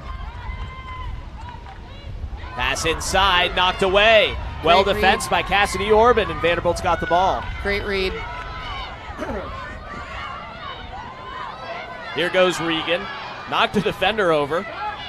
Looked like that was more just the defender knocking herself over. Regan going half speed there, just trying to keep the ball. Now Vanderbilt up ahead. Furlong in tight for the hat trick. Wow. The reason that whole play happened, though, is as soon as they got the loose ball, Regan asked for it. She knows what to do and how to get the ball safely down the field. And that's the only way you can score, when you possess the ball in your own attacking end, and they converted. Here you see Furlong with the finish right in tight. Her 3rd goal of the game after 2 in the first half. She's got 25 goals on the year, 3 out of 4 shooting today. Now 25 out of 40 on the season. That's ridiculously high shooting percentage. Well, that's what we talk about. When you take smart shots, they go in. When you shoot at the goalie or you give a read is exactly where the ball is going, it's going to get stopped more often than not. Furlong gives him a big target inside. Coach Beth Hewitt saying that sometimes she can space out in there and just kind of pop right back into the play, reappear, and score. And sometimes that's all it takes. Commodores back up 4 at 12-8. Mathewson with the draw control will pop out beyond the restraining line, then send it straight back in. Furlong to Mathewson. Mathewson on goal, stopped low, fighting for the rebound after Carroll's first save of the game. And a foul against Vanderbilt. Well, that one, it looked like she moved the goalie, but she moved the goalie and shot where she was moving, so that's why that one did not end up in the back of the net. Second time we've seen Mathewson go low. Hasn't worked either time. She's still without a goal in conference play. Well, she faked low and went low. Normally you want to kind of do the opposite of that. Vanderbilt gets it off the whistle. Mathewson long pass ahead to Blaze. Blaze has Fournier running through the middle. She'll peel behind the cage, though, and slow things down. Yeah, she was looking for it. You got to look for the fast break, but if it's not there, you got to make sure you run your offense. Here's Melanie Becker, senior captain, playing quarterback here. Bunch of 3 aside off to her right. Now Devin comes up to set the pick. Becker goes against the grain, in on goal, and scores. She just went through 4 people and scored that goal. Hat trick for Melanie Becker, and Vanderbilt has their largest lead of the game at 13-8.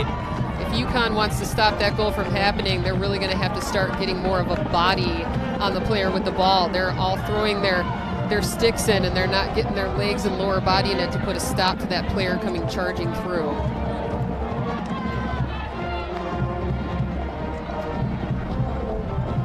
Vanderbilt with 2 straight goals after UConn scored to start the half.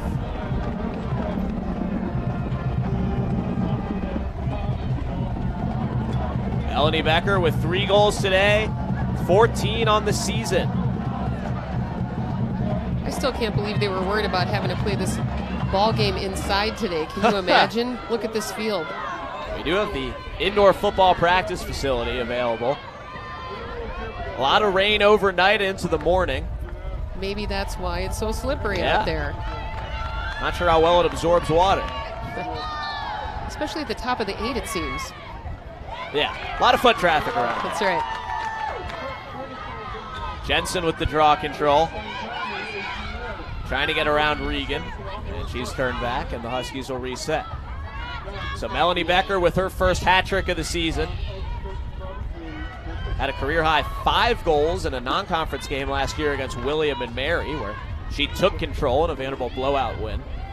But her first 3-goal game of the year gives her 14 goals and 17 points for early. You can make the argument as Vanderbilt's most important player from end to end. I would definitely agree with that. She does it all.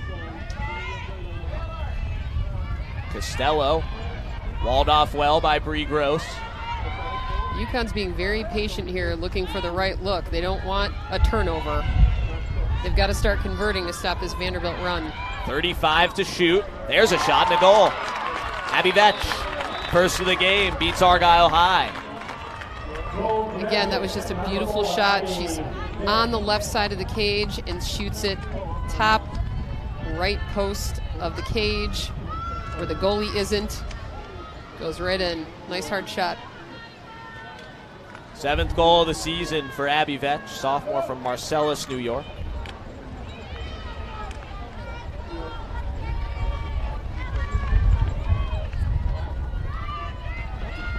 They're going to send Watson back out on the draw here. Mathewson was in there for Vanderbilt. Now she'll give way to Cassidy Orban, who follows Watson over from the sideline to match up with her. Well, it's smart. You know your people and you know your game plan of what you worked on in practice to try to stop their major force. So you got to send her out every time she's taking the draw. UConn head coach Katie Woods said she wants her team to play without inhibitions down the stretch this season. They've lost some close games. They're only 2-12. But their losses, for the most part, have been tight, and they've made some mistakes. And she doesn't want them to worry about making mistakes. She just wants them to do what they can and just not worry about it. Well, they have such a young team that she's basically building for next year. The more people that come in with confidence next year, the better they're going to start off. And you often find that the Here's Furlong off the lucky bounce. Down low, pass and a goal. Maddie Souza. And again, Maddie is so smart on that quick feed. She caught it so low. She was basically doing a frog squat and jumps up and shoots it high. The goalie just doesn't have time to react. 13 seconds in between goals as Vanderbilt answers to go back up 5. Big bounce off the draw. Right to Furlong, and she takes advantage of it. Setting up Souza for the goal. Vanderbilt has really done their homework on the draw today. The fact that they're up as far as the number of draws won against Watson, who has just been phenomenal all year. Second goal of the game for Maddie Souza. Freshman from Alamo, California, San Ramon Valley High. And Furlong with the assist. Now with 5 points, 3 goals and 2 assists, one off her career high of 6 points in a game. And 25 minutes left to get one more. Comes Laprice. Commodore defenders caught behind the play now. Didino and Regan late coming back into it as Miles sets up shop. Off to Vetch. Now to the left side. Costello puts it home. She fired that one. You don't have to move the goalie when you shoot 70 miles an hour, as long as you don't hit her.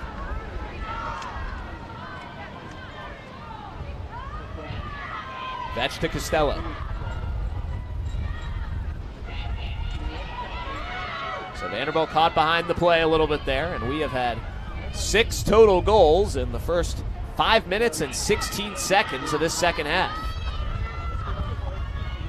Not sure if that's the pace Vanderbilt wanted, working on a lead, but they've been able to keep it. No, they've been trying to get a run here, but then Watson's so good on the draw, you just never know if you're going to win the next one.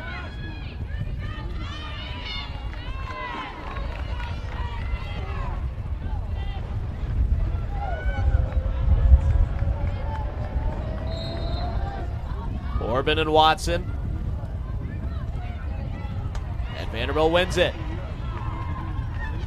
Gross wins it and gets it up to Orban. Commodore's on the move. Cassidy Orban stops up. Now to Mathewson. Souza with it down low, and the Commodores will get set. Fournier had Furlong in the middle for a moment, chose to hang on to it. Here's Bree Gross, the freshman.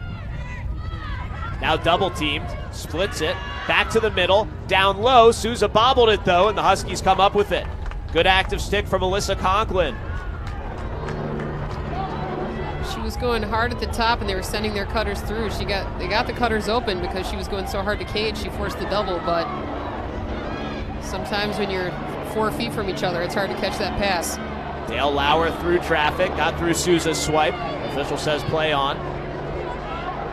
Vanderbilt's being very aggressive defensively. They're marking up really high by the restraining line.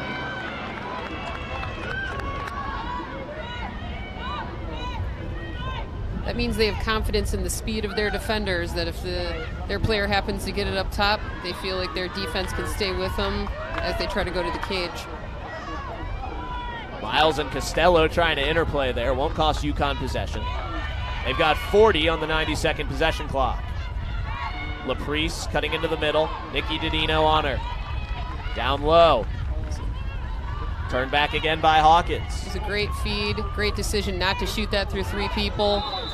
And a foul against Vandy. Hawkins doesn't like the call, but it'll be an 8-meter for UConn. You see that flag come up, and you know whether or not you really want to go for the shot or not. Hawkins thought she got it clean, but the flag comes out.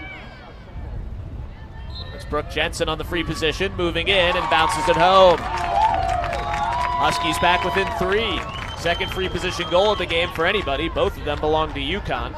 Their first and their 11th. Well, she got the best hash there is, top center. The cage was her oyster, and she took advantage of it. Moved the goalie, shot opposite side, right in the cage. These two teams last season played a 20-19 overtime game. Could we be headed to the 20s once again? Easily, the way this half is going. And Vanderbilt's going to make a change in goal. Lily Argyle exits and Madison Foglio comes on.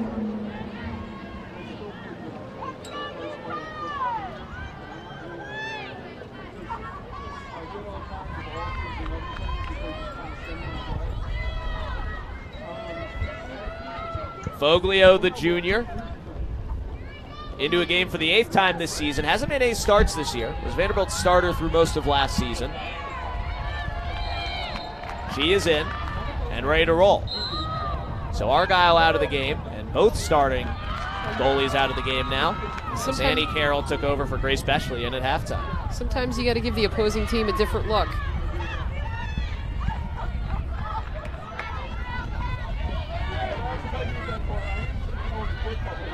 Sort of like what Vanderbilt was doing on their attack by putting in so many different sets of players. Sometimes when you put in a different goalie, the same things don't work, and it stops them in their tracks. There goes Mathewson in transition, and she's fouled, going 2-on-5. Well, let's see if there's going to be an extra call here against Watson. They'll just blow the whistle, let him catch up to the play. Misspoke earlier. Foglio started 2 games for Vanderbilt this year. Started against Wagner and San Diego State in February and March. On their trip out west for their break. Got a game wiped out there, but still were able to get 2 in against San Diego State and Arizona State. Yeah, that was a great game too. That was one of the games that Beth and I were talking about because Vanderbilt was well ahead of Arizona State, and they let them creep back in, and that's why their focus has been you can't let the game get low. You have to play a full 60. Becker shoots wide, bounces off Gabby Fornia, has to keep it in, and it's out. Last touch by her, and they're going to give it to Vandy. Not sure about that call. Well, they must have decided that she was either pushed out or her stick was hit as she was going for it for some reason. He's standing right there, not me. 35 seconds on the possession clock for the Commodores. Becker moving in. Souza activates. They'll go to Mathewson instead. Mathewson hasn't had many chances in this game. Sets a pick for Blaze. 20 to shoot. Blaze back to goal. Vanderbilt walled out right now. 15 seconds on the possession clock as Furlong winds it up. Well, they're pretty tight. Fornia going to have to make a pass. Down to single digits. Hands it off to Mathewson, but bobbled. 5 to shoot for Vandy. And if Vanderbilt picks it up, they're going to have to shoot it right away. And that's a possession clock violation. Well, when Blaze had it, I saw that she was looking to go straight to the cage, but unfortunately, 2 of her own teammates cut right in front of her through the 8 at the same time, so she had no daylight to go to cage. They were looking a little small in that last plays, and they were all creeping inside the 8. Sometimes you got to spread out a little bit so you can see where the opportunity lies. Lauer spinning around Blaze. Completes the clear for UConn. And now the Huskies will get it set up.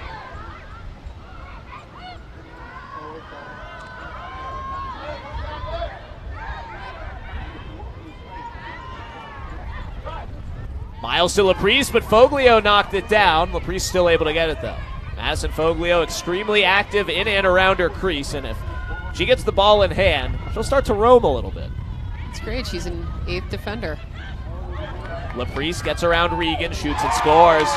She goes stick side, and the Huskies are within 2 at 14-12. She went to the goalie's stick side, but she was running towards her right, and she moved. The goalie was stepping to her left, so she shot to the goalie's right. So even though it's her stick side, it's really hard to defend that. Second goal of the game and 16th of the season for Laprise.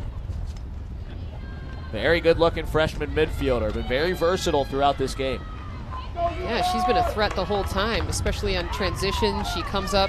She's very speedy, so she'll come around on their transition, and she's the reason that they've had a couple of fast break chances and converted. So under 20 minutes to go. Commodores still leading, but only by 2.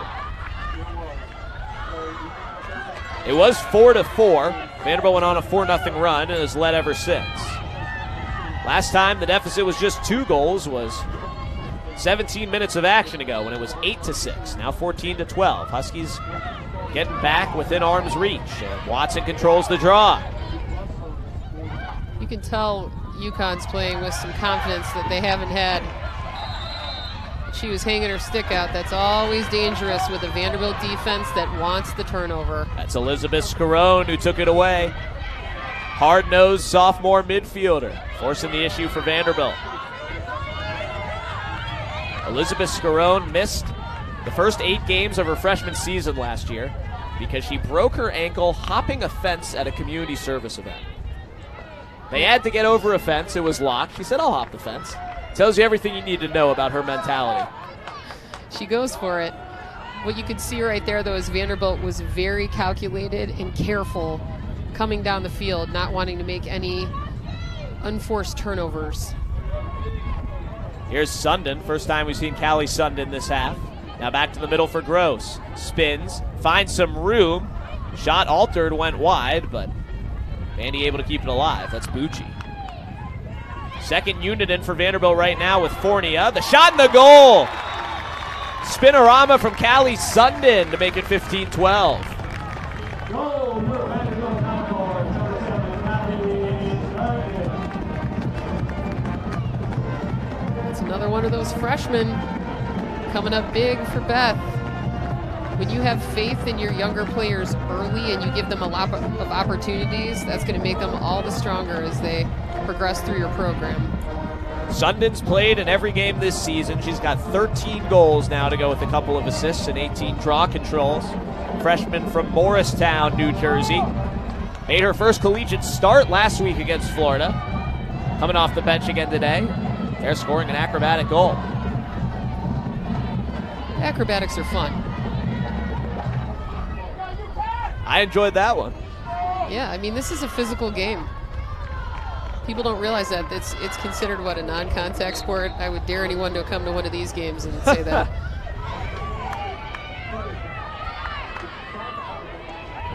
Watson with another draw control for the Huskies. That's her 4th. And then a foul, and it looks like a card against Vandy. Yeah, Scarone with the violation for the slash. So it'll be a 2-minute man-up for UConn. They scored a man-up goal in the first half on the only man-up chance for either side. This is when you try and get as many goals in 2 minutes as you can and convert when you have the advantage. So Huskies with the extra attacker here. 7-on-6. It actually was 7-on-5. Vanderbilt was missing a player. Came off the bench. Looked like that was Dee Dee Daly who came on late. And then a knockdown by Lexi Smith. Let's see what the call is here. And a foul on UConn. Lexi Smith caused the turnover. And it was Daly who drew the foul. Vanderbilt is going to need to take their time on this and run out the clock till they get their player back on the field. That's a lot of running, a lot of having to play really smart, because UConn has a player now that her only job is to double the ball. Sundin with it. So Vanderbilt now allowed 6 players beyond the restraining line. UConn was 7. Here goes Gross to the goal, knocked down, and she'll get an 8-meter try. She got checked towards the head.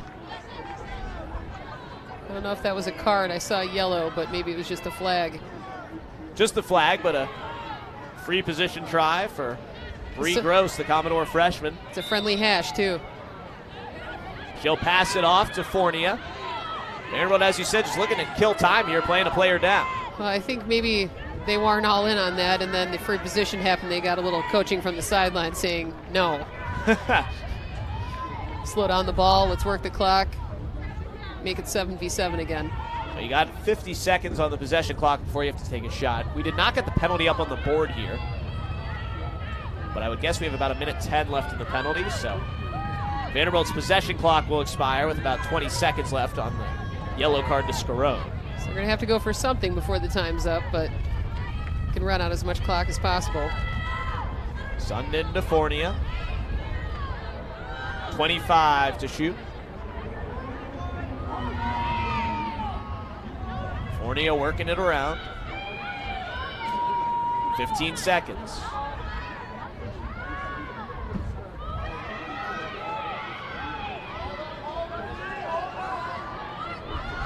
Here's Bucci with 4 to put it on goal. See if Vanderbilt will just take the violation, and they'll have to. Not sure if Bucci was aware on the time of the clock there. Didn't seem like it. But either way, that kills a big chunk of the penalty.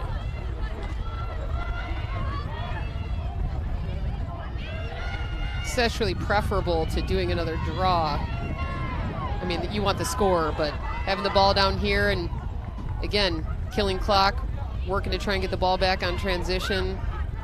Oh, I think we're even again. Yep, we are back even. 16 minutes left in regulation. Vanderbilt leading Connecticut by 3. Some pressure in the midfield. Watson will slowly get things started for the Huskies. Spreading things out here. Trying to get back within 2. Vanderbilt's led most of the game. UConn's kept it close. Story of the season for the Huskies. A lot of close losses, 2-12 overall, but don't let the record fool you. There's a save by Foglio. Big stop for Foglio on Stephanie Palmucci. You know what? The defense did a great job there because they had a big body on her, did not leave her a lot of room to shoot that, so the shot was not phenomenal. You're setting up your goalie for success. Here goes Lexi Smith, the 5th-year senior who scored her first collegiate goal today.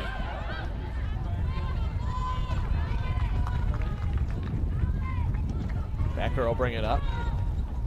I'm trying to literally scoreboard watch across the street to the baseball field, but I can't see the score of the Vandy Arkansas game. And we also have the Vanderbilt-Georgia tennis match going on. You can see it on your screen just beyond our field of play here. There's a lot of SEC action and American Conference action here on the lacrosse field. 3rd ever conference of which Vanderbilt has been a member. They were unaffiliated in their early years, then joined the American Lacrosse Conference, went to the Big East when the ALC ceased operations. Then ALC was great for me, being a Chicago resident, because I got to watch Vanderbilt play so much against Northwestern and Marquette, and that was really fun. I think Notre Dame was a part of that for a little while before they affiliated with a full Big East. Becker knocked down. That's a foul on UConn. And with the American Conference bringing lacrosse into the fold this year, Vanderbilt and Florida, the 2 SEC schools with teams, join the AAC programs as well. Mathewson stopped by Annie Carroll. And Emily Mathewson now 0 for 3 today on shots.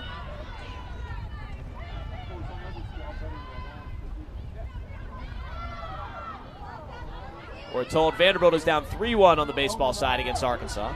Vandy boys looking for the sweep over there. Commodores with a takeaway here, but short-lived. I believe Bucci had it for a moment. May have been Devin, in fact, but either way, UConn comes up with possession. UConn's looking hungry. Jensen with a move and a goal. She faked the goalie up top. Shot a bouncer to the left side. Very smart shooting. Second goal of the game for Brooke Jensen. And the Huskies hang around. It's 15-13 with 13 and a half left.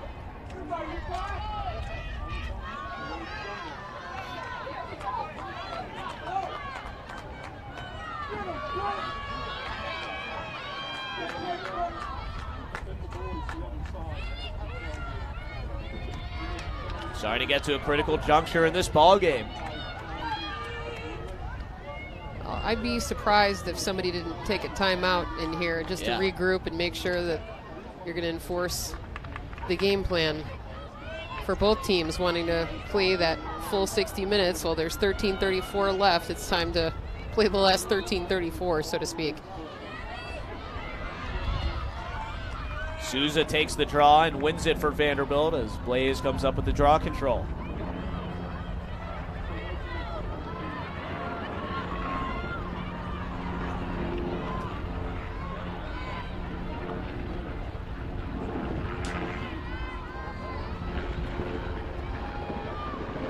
Griffin Gearhart with it behind the goal. Now gives it off to Mathewson. Mathewson fouled. Took a stick to the goggles. She'll get a free position try. That won't be a free position, actually. From outside the 8-meter arc. She will have a clear path to goal, though. It's not a very friendly angle unless you can get there first, but I see 3 jerseys that can get there pretty quickly, so my guess is that she'll look to go, but do it with her head up. That's into the middle, and Devin's shot's just high. And you know what? You take that every time because you already have someone in position. You retain possession. That's all that matters. And now Mathewson scores. Griffin Gearhart off the restart finds Mathewson for the Commodore goal, her first of the game, and it's 16-13 Commodores. Vanderbilt buzzing all around the goal circle there. You know, I'm hearing a lot of talking on the field, too. Both teams are being very vocal. I don't like to do the back-in-my-day stuff, Max, but our mouth guards were so enormous.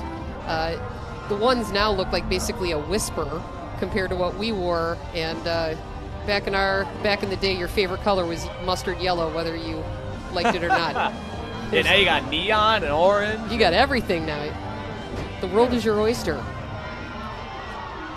So Emily Mathewson with the goal. Her first of the game to make it 16-13. Assist to Griffin Gearhart. Both of them pick up their first points of the game. Mathewson from Philly. Gearhart, the lone Tennessean on the team from Memphis. The face of Southern Lacrosse here in Nashville.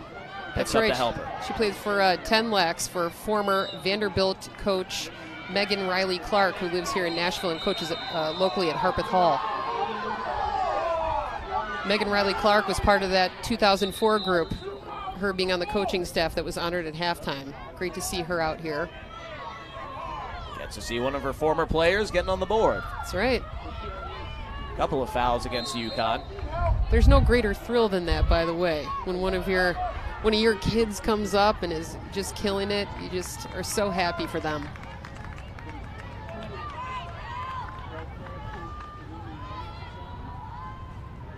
Gearhart to Sundin. Callie Sundin coming out front, looking for a pass. She's going hard on the crease roll there. Yeah. Gross gave her an outlet. Now Scarone will look for an option. Commodores up 3 with 12 minutes to go. Looking to improve to 2-1 in American Conference play. Gearhart out in front, trying to find Furlong, but the pass knocked away, and the Huskies come up with it. Alyssa Conklin caused the turnover. Vetch with the ground ball. And Vetch still trying to get out of trouble after a Vanderbilt foul.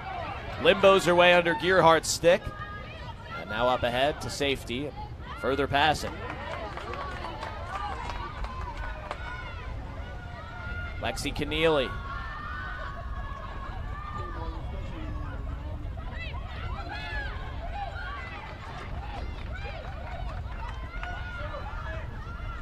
Vanderbilt out shooting UConn 30-23, and this may be a turnover. Foglio was almost the first one on it, but Melissa Hawkins beat her to it. She was ready, and then here she let goes. her teammate pick it up. She's disappointed that somebody beat her there, by the way. That's right. She wants to roam with it. Well, the most successful teams on bringing the ball up the field are where the goalie is extremely involved, and they are your trail pass and your outlet. Foglio certainly the best of Vanderbilt's 3 goalkeepers in terms of moving the ball. Or just taking it herself, which she is wont to do. Well, you can tell right now she's hanging out at the 12.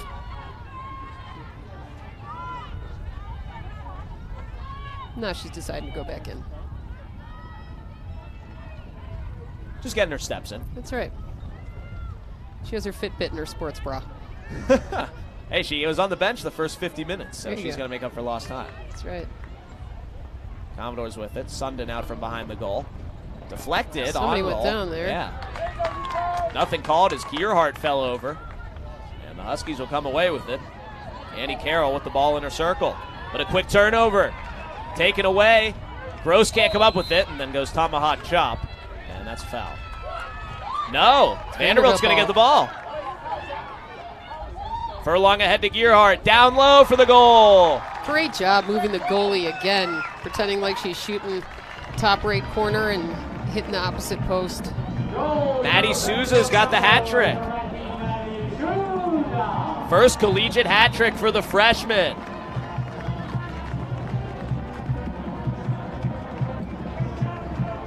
It's the equivalent of giving the pump fake in basketball. Because even if you don't make it on the second shot, usually you'll get fouled. Or the ball goes in, the goalie moves.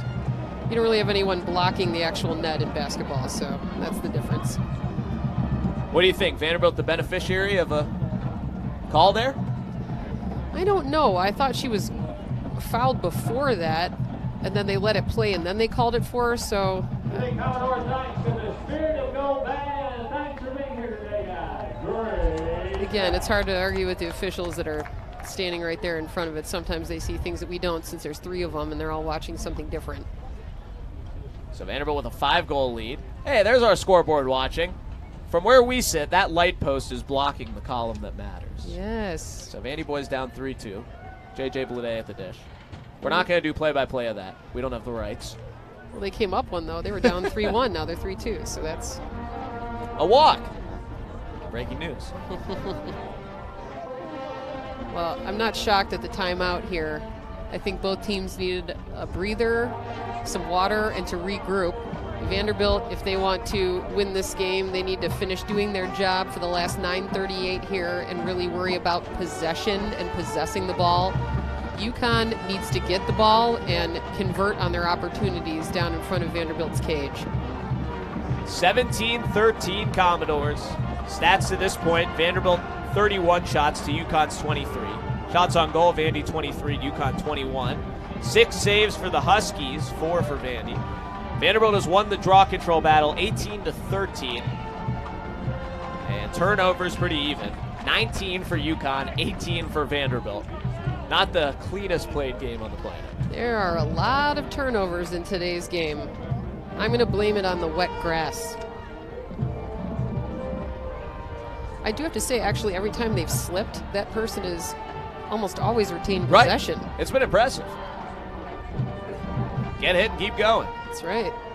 Well, these girls are gritty. That's why it's fun to watch. UConn breaks the huddle. By the way, I want to make sure we got this in today.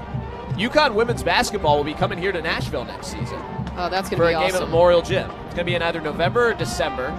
So Gino Auriemma likes to schedule homecoming games for all of his seniors. And Crystal Dangerfield, their soon-to-be senior point guard, is from Murfreesboro at Blackman High School. So Vanderbilt on the schedule. Oh, that's fun. That should be fun to have the Huskies here. Well, that Vanderbilt coach knows winning. I mean, she was an all-star, all-American at Purdue and won a national championship. So looks like she's trying to build the same thing here. They beat Tennessee for the first time in a long time this year in women's basketball. First time they ever beat the Lady Vols in Knoxville. Yeah, that's amazing. UConn has Grace Bechley back in the game, it looks like. So their starting goalie is back in. Believe that change just came at the last timeout. Other than playing lacrosse at Vanderbilt, one of my other favorite things to do was to go to the women's basketball games. That was in the heyday of Pat Summitt coaching in Knoxville. That gym was filled with people, and it was just so much fun to be there. We were in the Elite Eight, made it to the Final Four. It was just a very fun time to be a Commodore fan. Hadley Brown with the ball behind the goal for Vandy. Commodores in the white, UConn in the blue. Vanderbilt up 4, under 10 to go. Gabby Fournier has it knocked off her stick, but a foul. So it'll be a free position try for Gabby Fournier if she elects to shoot it. My guess is they called that going either towards or kind of across the body as they checked that. Although the check itself was clean, the path to get there was not. You have to have both. Fournier, I'd say, unlikely to shoot here. Has only attempted one free position shot this year. It's a real nice hash, though. She moves in and scores. That hash is tempting. She saw a lot of daylight there, and she moved the goalie. Great shot. Gabrielle Fournier with her 14th goal of the year. One off her freshman total of 15. First free position goal of the game for the Commodores to bump their lead to 5 at 18-13.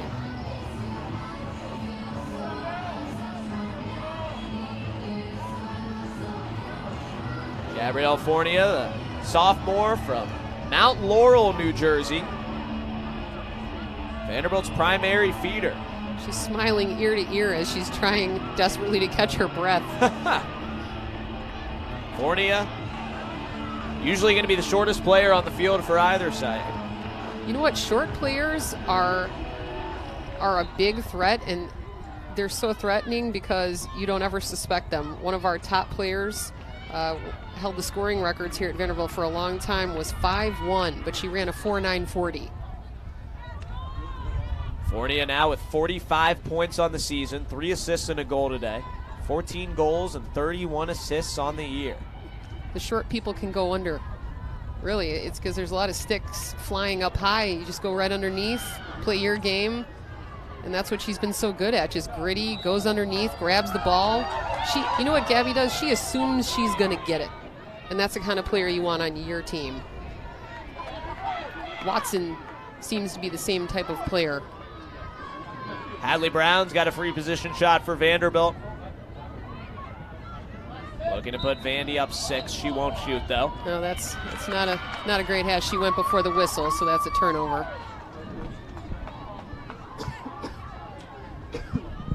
Excuse me.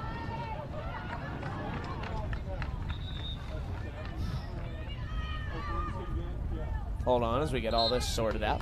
And finally back to play. So Brown too quick on the 8-meter try. And the Huskies with possession. UConn needs some goals and a flurry, though. They've shown the ability to win the draw, so they can certainly string some possessions together here. They got to cash in on their chances. Oh, yeah. And she went a chance to do that. She went in hard, got the shooting space call, so she's going to get a free possession. Shooting space is when you would be able to shoot, but you can't because the defender is standing in between you and the cage and is not within a stick's length of the player that she's marking. Lexi Keneally in on Foglio, saved. Madison Foglio with the big stop, and Melanie Becker there for the ground ball, but turns it right back over. Wow. La Priesse is just so fast and has been doing a great job of reading what Vanderbilt is going to do next. Here she is again, Leah Laprise. Laprise and Watson back and forth. Vanderbilt giving both of them a lot of attention, and rightfully so. Keneally's bounce shot goes wide, falls right to Palmucci. She'll keep the cycle going. Out. Yeah. Laprise to Watson, scores. Wow.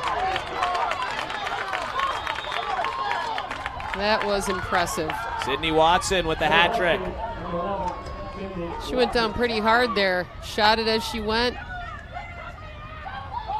That was just a really aggressive, fast bit of stick work and mental toughness. That's how UConn just scored that goal. That's what the Huskies are going to need the rest of the way. They got the ball in their most trusted player's hands. And let her do her thing. She's going to need a hot minute here. Sydney Watson, 33 goals now, just a sophomore. Key factor on the draw. UConn's leading scorer. So the deficit back down to 4 for the Huskies, and ninth-year head coach Katie Woods, winningest head coach in program history. Won a couple of Big East Coach of the Year titles before making the move into the inaugural year of AAC Lacrosse. Florida and Cincinnati lead the American at 3-0. I was fortunate enough to watch Cincinnati play Temple yesterday, and they're a very, very tough, aggressive team. Vanderbilt faces them on the 20th. That'll be the Commodores' next game, headed up to UC next week. Vanderbilt with 7 minutes to go, in possession and holding a 4-goal advantage.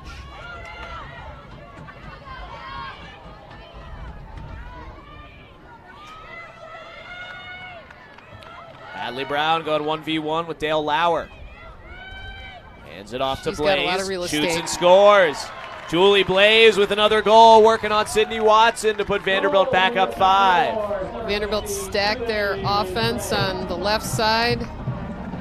Julie Blaze had a 1v1, went across the whole 8. She knew the whole time she was going towards, and she stepped towards her shot, made it nice and hard, and aimed well. Shot goes in. Second straight hat trick for Julie Blaze, who hadn't had 3 goals in a game until last week. Now she's done it twice in a row. Well, that's because teams have marked her and they've really tried to stop her as a threat, and then they've had all these other players step up. I think Vanderbilt's at, what, 8 or 9 different goal scorers now? You may be selling it short, actually. It's 10. Wow. Blaze, Becker, Furlong, and Souza with 3 apiece. Gwyn Devon with 2. And then Hadley Brown, Emily Mathewson, Gabrielle Fournier, Callie Sundin, and Lexi Smith, each with 1. Commodores up 19-14 and a clean draw win. Dee Daly gets it up ahead to Fournier. So this is the 5th time this season, well, 4th excluding the exhibition, that Vanderbilt has scored 19 or more goals. Their season high is 20 against Kennesaw State in the second game of the year. They're going to look to hold the ball as long as possible on these, run out some clock. They're up by 5. They don't have to score, but you have to continue to attack the cage or you're going to lose possession.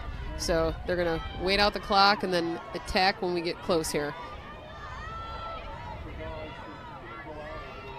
Commodores undefeated at home, looking to stay that way. And they'll get a free position shot. No, it's a goal. Well, when the whistle happens concurrently with the shot, afterwards they can count it as a cage if they thought that it was around the same time. Sophie Furlong ties her career high with her 6th point of the day and 4th goal.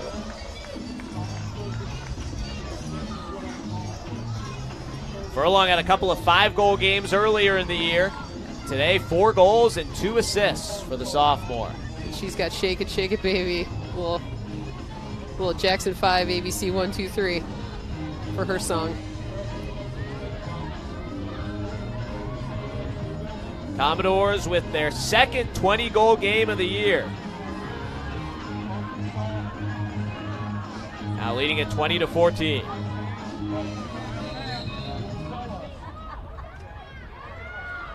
Orban and Jensen, the draw takers. It'll roll towards Vanderbilt's attacking side. It's Corona will pop out to win it.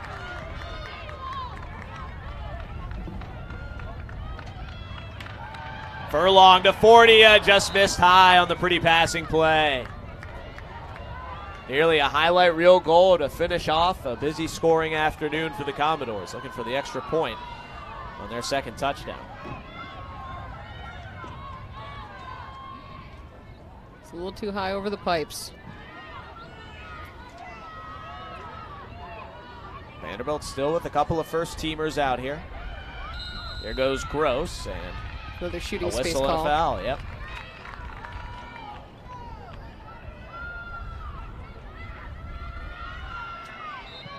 Bree Gross on the free position, gets it to go.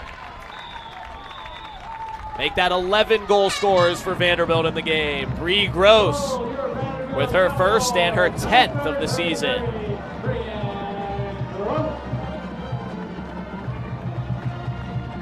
Yep, favorable hash, surrounded by UConn girls, but she sprinted in there, moved the goalie, smart shot. Got another timeout here. Huskies will use their final TO with 5:02 to go, and Vanderbilt leading 21-14 now. Connecticut absolutely has to get possession off the draw to have any chance of coming back in the final minutes of this game. See Coach Beth Hewitt with first-year assistant Rob Bray. They call him the Torch. Came over from Oregon. She has such great things to say about Rob. She said that he's a total lax bro, that he just loves the game so much, and he passes on that love of the game to the girls. He's tough on them, but it's one of those situations where the girls know that he really cares about them and loves the game, and so they want to fight hard for him. They've really made this fun for the girls, and you can work really hard and have it be fun, and that's really been sort of the calling card of the Vanderbilt staff. And that's one thing they thought they were missing. They didn't think the teams were having enough fun, and it showed with the wear and tear on them as the season went on. Yeah, well, now when they make a mistake, they don't get down on themselves. They say, you know what, that's okay. Let's come back. Let's keep it really positive, and that has been a focus for all 3 coaches, to keep it positive, and that's how you make it fun. If you just are getting criticized all the time, it's not fun to play lacrosse. Well, you know this, coaching middle and high school players. What do they want to do every day? Scrimmage. We want to play. We don't want to do drills. Well, guess what Vanderbilt did on the first day of their fall practice this year in September? Scrimmage. They got in uniforms and scrimmaged. It is fun. Well, you want an opportunity to show what you can do, too. And then what that does for the coaches is it shows all the glaring holes of things that you do need to actually work on within the context of fun and develop your athletes. So out of the timeout, Vanderbilt working with a 21-14 lead. Commodores 21 goals on 36 shots today. Sophie Furlong with 4, Julie Blaze, Melanie Becker, and Maddie Souza with 3 apiece. Bree Gross, who just scored the last goal, gets the draw control. Up to Cassidy Orban. Now to Mathewson. Down low one more time for Julie Blaze.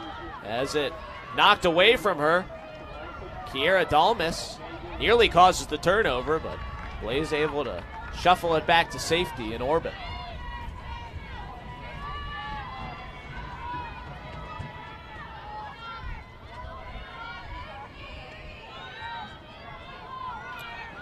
Max Hers alongside Michelle Sebastian here on the American Digital Network. First home AAC game for Vanderbilt. 4 minutes, 18 seconds away from that being a victory.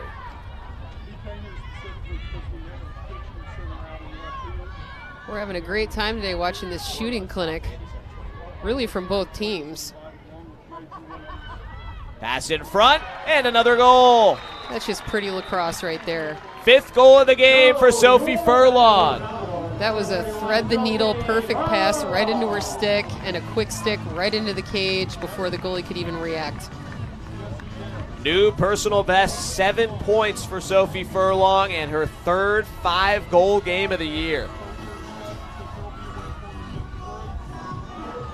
She's a sophomore. She has such a presence on the field. Callie Sundin with the assist. Freshman to sophomore.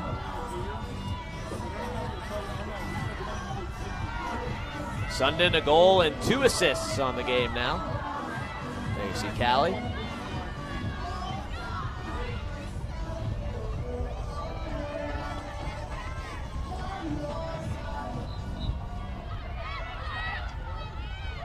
I got to give Callie Sundin a shout out, because last year when I was Vanderbilt Lacrosse's sports information director, I was making the graphics for their signing day for their freshmen, and we had all of them send in pictures of them playing.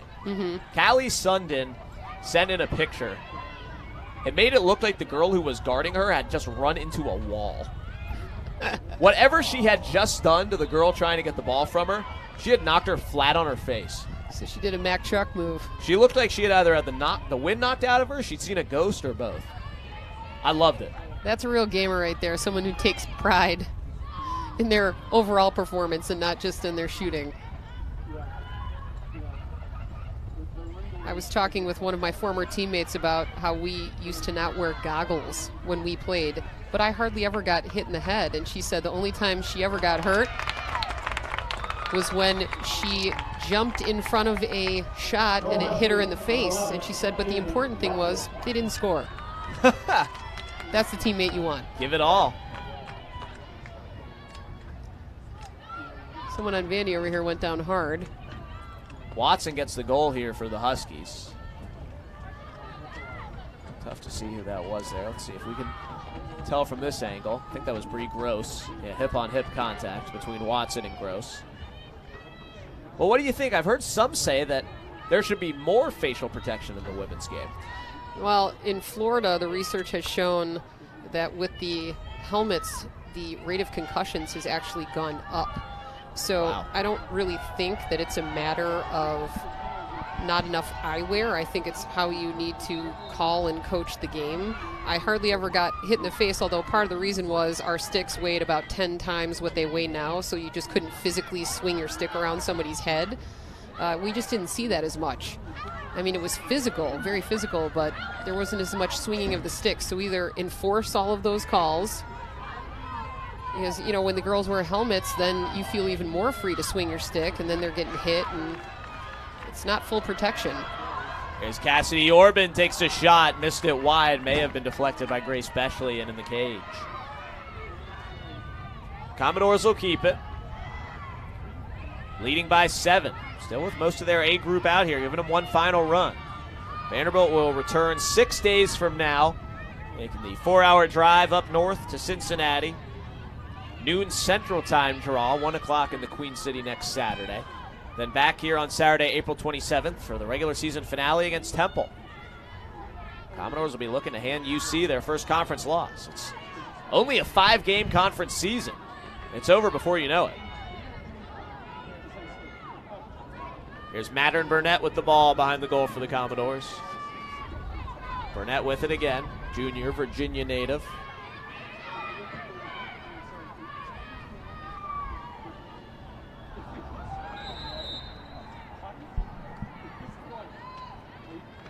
Looks like a foul against UConn here.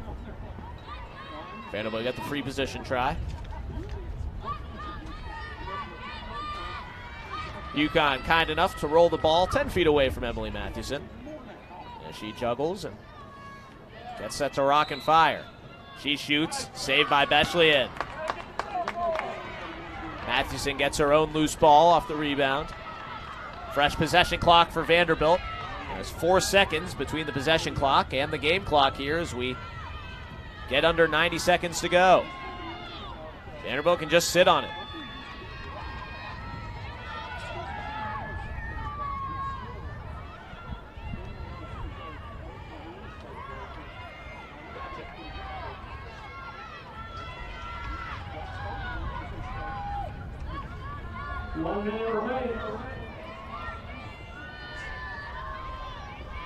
Gwyn Devon off to the side. 48 on the possession clock, so Vanderbilt not going anywhere.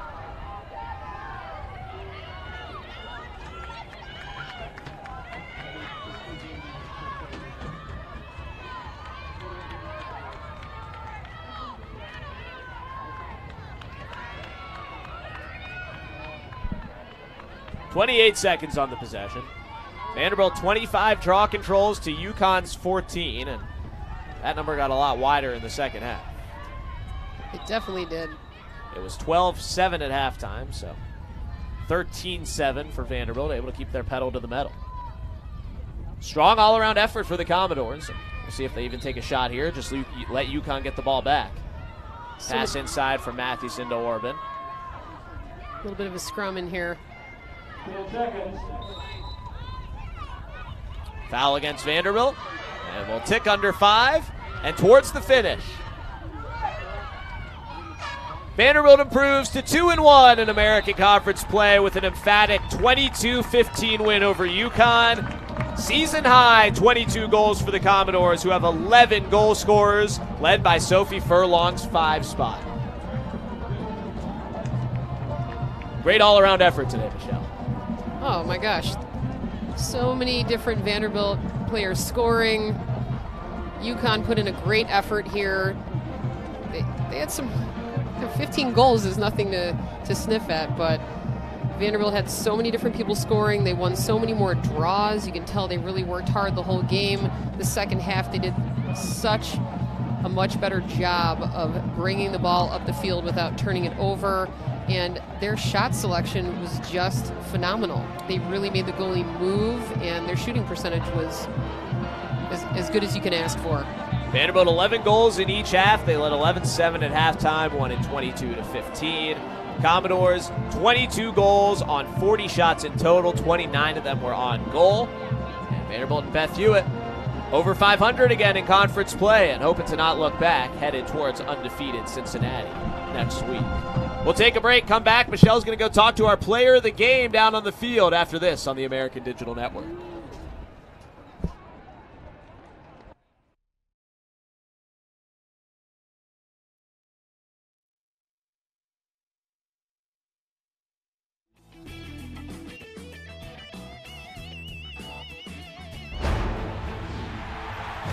More than 7,000 student athletes rising to become champions in 22 different sports at 13 esteemed institutions across 11 states.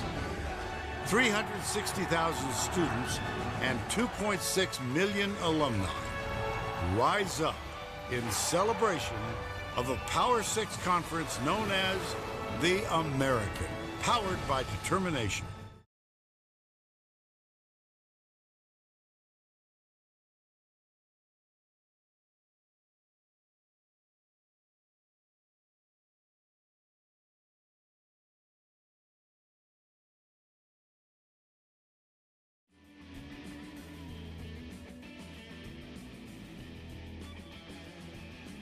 Back in Nashville, Vanderbilt a 22-15 winner over UConn on this afternoon. Commodores improved to 2-1 in American Conference play and 10-3 overall, while UConn falls to 2-13 overall and 0-3 in American Conference action. Max Hers back here at the Vanderbilt Lacrosse Complex on the west end of the Music City. Vanderbilt with a full effort today, got 11 in the first half, 11 in the second. We'll give you the full scoring numbers for the Commodores. Sophie Furlong, 5 goals and 2 assists to lead Vandy in both goals and points. Julie Blaze with a hat trick. Melanie Becker, 3 goals and an assist. Save stat line is Maddie Souza, 3 goals and an assist. First collegiate hat trick for the freshman Maddie Souza today. Wynn Devon, 3 points on 2 goals and assist. Gabby Fournier, a goal and 3 assists. Emily Matthewson, a goal and an assist. Hadley Brown, a goal and an assist. Callie Sundin, a goal and 2 assists. Bree Gross with a goal. And then Lexi Smith, save perhaps the best for last, a goal. Her first collegiate goal, 5th-year senior, gets on the board. The defender jumped into the play and scored for the first time. 5th-year member of this Commodore team.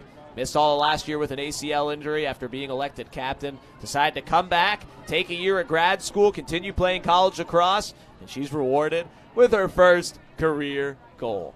Worth the wait. Sydney Watson, 4 goals for UConn. Caitlin Leary with 3. Miles with 2 goals and 2 assists for the Huskies. Olivia Miles. Leah Laprice, 2 goals and 1 assist. Brooke Jensen, 2 goals. Abby Vetch, a goal and an assist. Stephanie Palmucci, no goals, 2 assists. And the last goal came from Costello. 1 goal, no assist for her. The goalkeepers of record are both of the starters. Lily Argyle with 3 saves and 11 goals against, starting for Vanderbilt. Madison Foglio came in, made a couple of saves, going the final 23 minutes. Grace Beschlian started and also finished for the Huskies, with Annie Carroll down in between. Take another break or should I hold on until we go there? Nice stretching. Do we have another break? So Vanderbilt will move forward in AAC play to take on the Cincinnati Bearcats on the road next Saturday up in Cincy. 1 o'clock Eastern for those making the trip, and noon Central Time back here for those of us following from Nashville. And the Commodores will return home on Saturday, April the 27th, to take on Temple in the regular season finale. UConn will move ahead to take on Florida and then East Carolina in their final 2 games of the season. Let's send it down to Michelle Sebastian, who is with our player of the game down on the field from the victorious Commodores. Michelle standing by with Melanie Becker. Senior Melanie Becker, number 8. She had a phenomenal game today. Melanie, the coach talks about you so much because you do everything on the field. You cause turnovers, you're a natural leader, you're getting the draws, you're setting up your teammates on attack. Tell me about what makes this team different than in years past and what you feel your role is in it. I think that this year we're very confident with every person on the field. We're such a threat on offense. All 7 girls that are out there at a time are scoring threats, which is a great change-up. We know that anyone can score at any time, and it just makes it so easy on everyone else. We can set each other up. Did you know you had 10 different Commodore scored today? I didn't know that, but that is very impressive. How many goals? So 10 out of 22, that's pretty good. Yes. Not only that, but your team had 29 shots actually on the goal today, and 22 of them went in. That's a ridiculous shooting percentage. What are you doing differently with your shooting at practice that's resulting in that? So I think that's something that we struggled with at the beginning of the season, and credit our coaches for making that a focus for us in practice. And we've been really working on getting shots on cage and taking good, smart shots, and it paid off today. So I mean, it certainly did. You guys were moving the goalie almost every single time, unless it was 100 miles an hour like one that I saw. So she was saying, your coach was saying that a lot of times you're just trying to set up your attackers on the attacking end. Yeah. I felt like you were pretty involved in the offense today, Melanie. That's something I like to do, is let the attackers get the goals, and I love being a person that sets them up, hockey assists or playmaking. But today I was getting some good dodges in from up top, so when I have my opportunity, I wanted to take it, and it paid off pretty well today. Well, you did a phenomenal job. Congratulations. Thank you so much. That's Michelle Sebastian with Melanie Becker, our player of the game. Vanderbilt a 22-15 winner over UConn. Second interview or no? You got that. Commodores a 22-15 winner. Again, 11 different goal scorers, and Michelle is hanging around with the victorious head coach, Beth Hewitt of the Commodores. I am here with head coach Beth Hewitt, first-year head coach of the Vanderbilt Commodores. Beth, when you and I talked pregame, you said that you have so many freshmen and sophomores that have stepped up. You had 10 different people score today. Your shooting on cage was phenomenal. Do you feel like you executed today's game plan? Yeah, I think we felt really good about what our product on the field today. I think, we got contributions from everyone, and that's what we just said in the huddle. It wasn't one person stepping up. It was, someone stepped up or someone made a misstep, and the next person was ready to go and taking the lead. So in the first half, you had a little trouble on the clears, transition. There was a lot of back and forth. What did you talk about at halftime? Just taking care of the ball. It's sometimes just you're so excited to get it out of your defensive end and you're rushing it versus, take your time, get your space, and make the right pass. You guys all know how to pass and catch. Yes. It's more mental than a physical thing. Yes. Well, we also talked about some of your unsung heroes. Melanie Becker, not necessarily unsung, but you could tell that she and Hadley Brown were like, give me the ball, we're going to slow it down. Do you really feel like those are the players you want taking charge? Yes, absolutely. And I thought, Hadley and Mel specifically did a great job with that today, where sometimes even when things are going well, you just need to get the ball back on the offensive end and get everyone on the same page. And I thought they did a really good job of that today, pushing it when they had the opportunity, but then taking a possession when we needed it as well. This is one of those games they were asking us who was the player of the game, and it was so hard to make that decision. Is that what you're looking for as a coach? Absolutely, and that's how we felt too. We couldn't pick an MVP today because I think the whole team was. Well, that game was fun to watch. The shooting was phenomenal to watch. You guys moved the goalie almost every time. Watson was phenomenal, but you did a good job of containing her somewhat. Do you feel like you executed that game plan? Yeah, she's great, and we knew that from last year when she was a freshman, and she was a huge part of our scout. And I thought, we had to switch some things up on her and try to keep them unsettled as best we could. But when you have an athlete like that, she's going to find her way to the cage. Well, excellent game, coach. You did a phenomenal job. Thank you so much. Thanks, Michelle. Beth Hewitt, the victorious Vanderbilt coach. Commodores win it 22-15. Vanderbilt wins over UConn 2-1 in American Conference play. Huskies fall to 0-3. Vanderbilt looking to get back to the postseason. They're a win away from clinching a conference tournament berth. Thanks so much to our whole production crew and Scott Railing from the American Athletic Conference for helping make this happen. First ever American Conference game in Nashville. And it was a fun one. Vanderbilt a 22-15 winner over UConn here on the American Digital Network.